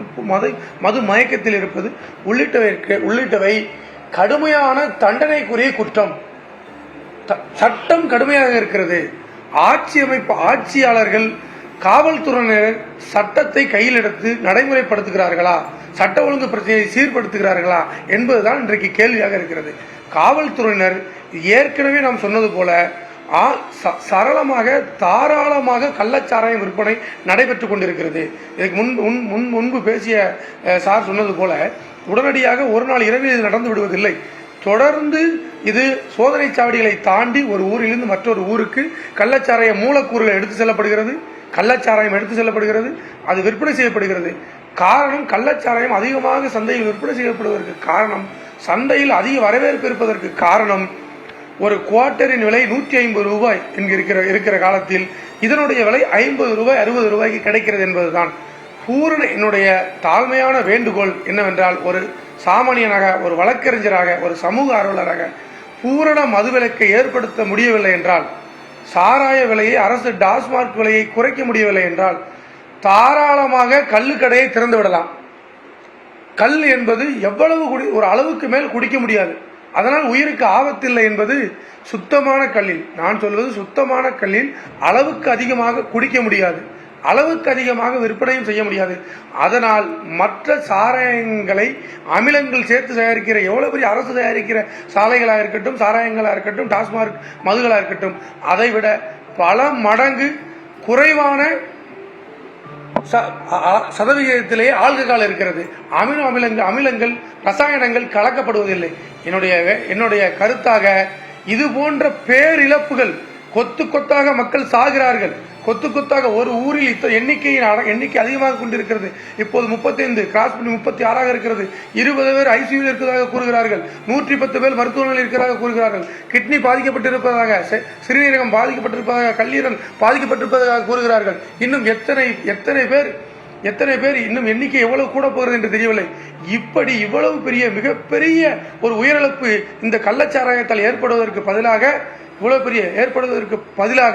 கள்ளுக்கடையை இந்த அரசு நெறிமுறைப்படுத்தலாம் என்பது என்னுடைய கருத்து. கள்ளுக்கடையை திறந்து விட்டார். இதற்கு பதிலாக இது தொடர்ந்து நடைபெற்றுக் கொண்டிருக்கிறது. இதற்கு செங்கல்பட்டில் அதற்கு முன்பாக நடைபெற்றது. அதற்கு முன்பாக தொடர்ந்து இது போன்ற கள்ளச்சாராயத்தில் ஏற்படக்கூடிய உயிரிழப்புகள் தொடர்ந்து நடைபெற்றுக் கொண்டிருப்பது மிகுந்த வேதனைக்குரியது. ஆகச்சிறந்த மாநிலம், முன்னேற்றத்தில் தமிழகம் நம்பர் 1 மாநிலம் என்பது இது போன்ற செயல்பாடுகளால் தமிழகத்திற்கு இது மிகப்பெரிய விலக்கு, இது மிகப்பெரிய ஆபத்து. ஆகவே ஆட்சியாளர்கள் காவல்துறையினர் மெத்தனப்போக்கில் செயல்படாமல் உளவுத்துறையினர் சிந்திக்க வேண்டிய, விழிப்புடன் இருக்க வேண்டிய காலம். நான் மீண்டும் வலியுறுத்துவது, அங்க ஒவ்வொரு காவல் நிலையத்திலும் SPCID, நகர்பகுதியாக இருந்தால் IS8 என்று இருக்கிறார்கள். இவர்கள் அதற்கு மேல் இருக்கிற காவல்துறையை சார்ந்த உதவி ஆய்வாளர்களுக்கு, அதற்கு மேல் இருக்கிற உளவு பிரிவை சேர்ந்த ஆய்வாளர்களுக்கு, அதற்கு மேல் இருக்கிற DSPக்கு இவர்கள் உடனடியாக கருத்துக்களை எடுத்துச் சென்றார்களா? இது போன்று தொடர்ந்து இருக்கக்கூடிய கள்ளச்சாராய விற்பனை நடைபெற்றுக் கொண்டிருக்கிற தகவலை கொண்டு சென்றிருக்கிறார்களா? சார், ஒவ்வொரு முறையும் இந்த மாதிரி கள்ளச்சாராயத்தால் மரணங்கள் வருகின்ற பொழுது ஆட்சியாளர்கள் மீது பொறுப்பை சுமத்துவதும், காவல்துறையின் மீது பொறுப்பை சுமத்துவதும் செல்கிறது. பிறகு அது அப்படி காலப்போக்கில் 2 நாட்களில் மாறும், அடுத்த சில மாதங்களில் மறைந்தே போகிறது. மீண்டும் ஒரு கள்ளச்சாராய இருப்பு வருகின்ற பொழுது அதை பற்றி நம்ம பேசுகிறோம். குறிப்பாக அந்த ஒவ்வொரு முறையுமே தொடர்ச்சியாக பேசப்படக்கூடிய இன்னொரு விஷயம் என்னென்னா, கள்ளுக்கடையை திறக்கணும் என்பது. கள்ளுக்கடை திறப்பதற்கு ஒவ்வொரு முறையும் கோரிக்கைகள் எழுகின்ற பொழுதும் செவி கொடுத்து கேட்கின்ற அரசு மறுபடியும் அதற்கான முக்கியத்துவத்தை கொடுக்காமல் போவதற்கு என்ன காரணம் நினைக்கிறீங்க? Excellent question. சார் தான் அதை ஆரம்பித்தார், கள்ளுக்கடைகள் திறக்கணும் அப்படின்ட்டு. I am also for that. உங்களுக்கு தெரியும் பாரதிய ஜனதா கட்சி மாநில தலைவர் அண்ணாமலை இதுக்காக ஒரு பெரிய ப்ளூ பிரிண்டே போட்டிருக்காரு. சாராயம் விற்கிறதுனால, அதாவது டாஸ்மாக் மூலமாக என்ன வருமானம் வருதோ அதனுடைய 3 மடங்கு வருமானம் மாநில அரசுக்கு கிடைக்கும். அது மட்டும் இல்லை, 1,15,000 மரமேறிகள் அந்த விவசாயிகள், பனை மரம் தென்னை மரம் வைத்திருக்கும் விவசாயிகளுக்கு மாத வருமானம் கிடைக்கும் அப்படின்னு சொல்லியிருக்காரு. நீங்கள் அவர்கிட்ட ஒரு கேள்வி கேட்டீங்க, அதிலெல்லாம் உங்களுக்கு சரக்கில் கலப்படம் பண்ண முடியாதான்னு கேட்டீங்க. கண்டிப்பாக பண்ண முடியும், அதுலேயும் பண்ண முடியும். 2008 கருணாநிதி சீஃப் மினிஸ்டராக இருக்கார். எப்போவுமே நான் சொல்லியிருக்கேன், திருப்பி உங்கள் சேனலில் சொல்லி போர் அடிச்சு போச்சு எனக்கு. எப்போ டிஎம்கே ஆட்சிக்கு வருதோ அப்போ தான் அந்த க்ரைம் கிராஃபே மேலே ஏறி போயிடும். என்ன காரணம்?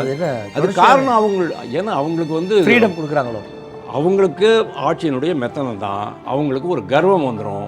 அவங்கவுங்க மாவட்ட செயலாளர்கள் அந்த கட்சி நிர்வாகம் மட்டும்தான் அரசமைக்கணும், எல்லா பலனும் அவங்களுக்கு தான் வரணும் அப்படிங்கிற மாதிரி தான் அவங்க யோசிப்பாங்க. அதனால தான் எப்போ பார்த்தாலும் கரெக்டாக பாருங்களேன், இவங்க வந்த உடனே கோயம்புத்தூரில் சிலிண்டர் வெடிச்சுது, முபீன் அப்படிங்கிறவர் செத்து போயிட்டார். இது கருக்கா வினோத் அப்படின்ட்டு ஒருத்தர் எங்கேருந்து ஒரு முளைச்சார், அவர் தூக்கி போட்டது பெட்ரோல் பாம்பு. இது மாதிரி, அதாவது இவங்க வந்தாச்சுன்னு சொன்னோன்னா இந்த க்ரைம் கிராஃப் ஆட்டோமேட்டிக்காக இன்க்ரீஸ் ஆகிடும். அப்போது கருணாநிதி வந்த போதும் அதே மாதிரி தான். 2006லேருந்து 2011 வரைக்கும் நாம் நினச்சோம் 2006 2011 தான் ஒர்ஸ்ட் ஆட்சி அப்படின்ட்டு. நம்ம தமிழ்நாடு சரித்திரத்திலேயே 1937க்கு அப்புறம் இன்றைக்கி வரைக்கும் இருக்கிற ஒர்ஸ்ட் கவர்மெண்ட்டுன்னு சொன்னாங்கன்னா 2006 2011 தான். அதை விட மோசமான ஆட்சி இப்போ நடக்கிற ஆட்சி அப்படிங்கிறது என்னுடைய இது. அப்போது டாக்ஸிக் மெத்தில் ஆல்கஹால் அப்படிங்கிறது ஒன்று. அதில் என்னென்ன போட்டாங்க? கற்பூரம் போட்டாங்க, புகையிலை போட்டாங்க, கல்லில். ஆமாம், அதில் கல்லில் இல்லை, கல் கிடையாது, அது டாக்ஸிக் மெத்தில் ஆல்கஹால், மெத்தனால். அதில் போட்டுருவாங்க. கள்ளச்சாராயம் காய்ச்சிட்டு அதுக்கு மேலே உங்களுக்கு இன்னும் கிக்கு ஜாஸ்தி வேணும்னு சொன்னால் அதில் பேட்டரி போட்டுருவாங்க. அந்த எவரடி பெரிய பேட்டரி இருக்குமே, அதை 2 போட்டுருவாங்க. நல்லா ஊற வச்சு கொதிக்க வச்செல்லாம் பண்ணிவிடுவாங்க. அதே மாதிரி தான் இதுலேயும் தென்னங்கள்லையும் பனங்கள்லையும் பண்ண முடியும். கொஞ்சம் ஜாஸ்தி இது போடணும், அதில் பேட்ரி போடணும், ஜாஸ்தி புளிக்க வைக்கணும், இதெல்லாம் ஆகிடும். ஆனால் டு எ லார்ஜ் எக்ஸ்டென்ட் அது கண்ட்ரோலில் வரும். ஏன்னா அது ரொம்ப ஜாஸ்தி இது பண்ணிட்டாங்கன்னு சொன்னோன்னா அதை குடிக்க முடியாமல் போயிடும், அது கன்சியூம் பண்ண முடியாது. ஆனால் இதில் எப்படி, கள்ளச்சாராயத்தில் எப்படின்னு கேட்டிங்கன்னா அதனுடைய தன்மை மாற மாட்டேங்குது. நீங்கள் எவ்வளோ தான் விஷப்பொருட்களை சேர்த்தாலும் கூட தன்மை மாற மாட்டேங்குது. நம்ம குடிக்கும்போதே நம்மளுக்கு தெரியும் என்னடா டிஃப்ரெண்ட்டாக இருக்கே அப்படின்ட்டு. அவங்களால அதை ஐடென்டிஃபை பண்ண முடியறதில்ல. சாதாரண மக்கள் அவங்களால அதை கள்ளச்சாராயம் காய்ச்சல்களால், கள்ளச்சாராயம் குடிக்கிறவங்க அவங்களுக்கு அதை ஐடென்டிஃபை பண்ண, காய்ச்சறவங்களுக்கு ஓரளவு உணர முடியுமா? இது கண்டிப்பாக உணர முடியும். அதான் நான் சொல்கிறேன். தொடர்ச்சியாக அந்த தொழிலை பண்ணணும்னு நினைக்கிறவங்க ஏன் கொள்கிற அளவுக்கு பண்ண போகிறாங்க? தொடர்ச்சியாக அந்த தொழிலை செஞ்சு 10 ரூபா சம்பாரிச்சிட்டு இருக்காங்க கள்ளத்தனமா. கரெக்ட். அவங்க ஏன் மனிதர்களை கொல்லக்கூடிய அளவுக்கு விஷத்தை கலப்பாங்கன்னு நினைக்கிறீங்க? கள்ளத்தனமாக கோடியாக சம்பாதிச்சுட்டு இருக்காங்க. 10 ரூபா சம்பாதிக்கல, கோடியாக சம்பாதிச்சுட்டு இருக்காங்க. பட் எங்கேயாவது ஒரு இடத்துல ஒரு ஹியூமன் எரர், அவங்களுக்கு தெரியாமல் இது நடக்குதான்னு. இல்லை தெரியாமல் நடந்திருக்காது. அவங்களுடைய மிஸ்கால்குலேஷன்ஸ் ஏதாவது இருக்குமா? கால்குலேஷன் தவறு. கடுகு, உளுத்தம் பருப்பு, மஞ்சப்பொடி, காரம், உப்பெல்லாம் ஃபார்முலா தவிர மாதிரி அது அந்த ஃபார்முலாவில் ஏதோ ஒரு மிஸ்டேக் ஆகிட்டு இருக்கு. அதனால இது வெளியில் வந்திருக்கு. 10 பேருக்கு மேலே செத்து போயிருக்காங்கன்னு ஆட்டோமேட்டிக்கலி அது நேஷனல் இஷ்யூவாக மாறிடுறது. இது ஒரு விஷயம். கள்ளச்சாராயத்தை தடுக்கணும் அப்படின்னு சொன்னால் உங்களுக்கு என்ன வேணும் சார்? உங்கள்கிட்ட எல்லா வேர்வித்தல்ஸ் இருக்குது. யூ ஆர் அ கவர்மெண்ட்டு, சர்வாதிகாரின்னு நீங்களே சொல்லிக்கிறீங்க இல்லையா? சர்வாதிகாரி தன்னுடைய கையாலாகத்தனத்தை தான் இன்றைக்கி வரைக்கும் காமிச்சிருக்கிறீங்க.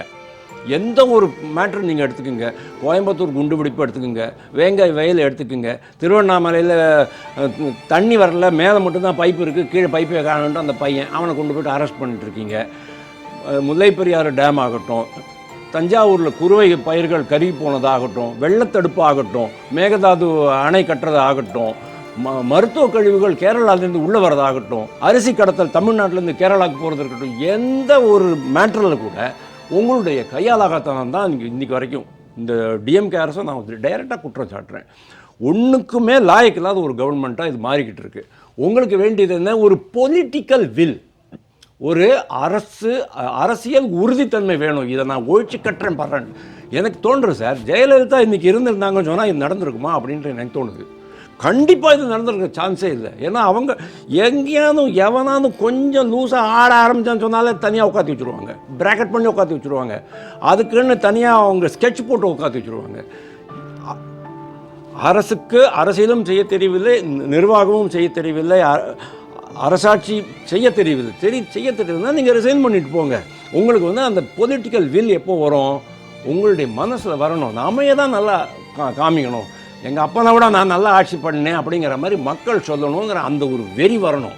அதெல்லாம் ஒன்றுமே கிடையாது. ஒரு பாட்டுக்கு விளம்பரம் ஒரு டோப்பா போட்டுக்கு போகிறாரு, விளம்பரம் படத்தில் நடிக்கிறதுக்கு போகிறாரு, ஏதோ ஒரு திறப்பு விழா அது மாதிரி ஏதோ பண்ணுறாரு.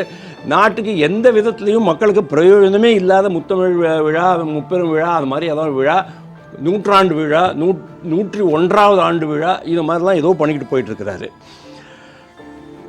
முழுக்க முழுக்க அரசனுடைய நிர்வாக திறமையின்மை தான் இத்தனை பேர் இறப்புக்கு காரணம். ஒன்லி நிர்வாக திறமை தான். ஆனால் இந்த கல்லை பற்றி நம்ம சொல்லும்போது கல்லில் உங்களுக்கு இது இன்னொரு விஷயம் சொல்கிறேன். காங்கிரஸ் கட்சி பின்ன விசிகா இவங்கெல்லாம் வந்து ஒரு மாதிரி ஒரு அழுத்தம் கொடுக்குறாங்க. இப்போ தான் கொடுக்க ஆரம்பிச்சிருக்கிறாங்க. நல்ல விஷயம்தான் இன்றைக்கு தான். ஆனால் ஆமாம், இன்றைக்கி மட்டும். ஆனால் எனக்கு பழைய ஞாபகம் வந்துச்சு. 2013 டிசம்பர்னு நினைக்கிறேன். EVKS இளங்கோவன் சொல்லுவார், அதாவது யூபிஏலேருந்து டிஎம்கே வெளியில் வந்த சமயம் போருமா போச்சு அப்படின்னாரு. இந்த திமுகவினுடைய ஊழலை நாங்கள் சுமக்க வேண்டியதாக இருந்தது, நல்லதாயிற்று அவர்கள் எங்களை விட்டு போனார்கள், அவர்களுடைய ஊழல் குற்றச்சாட்டுகளை நாங்கள் சுமக்க வேண்டியதில்லை அப்படின்னு அப்போ சொன்னார்.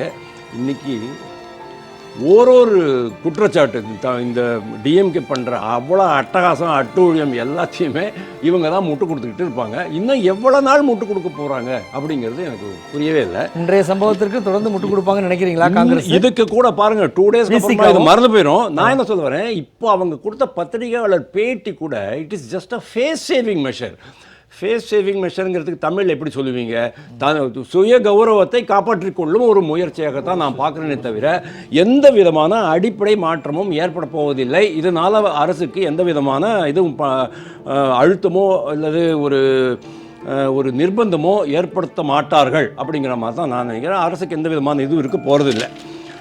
தற்பொழுது ஒரு தகவலும் கிடைச்சிருக்கு. இந்த சம்பவத்தில் யார் பின்புலம் நம்ம பேசிக்கிட்டு இருக்கோம்.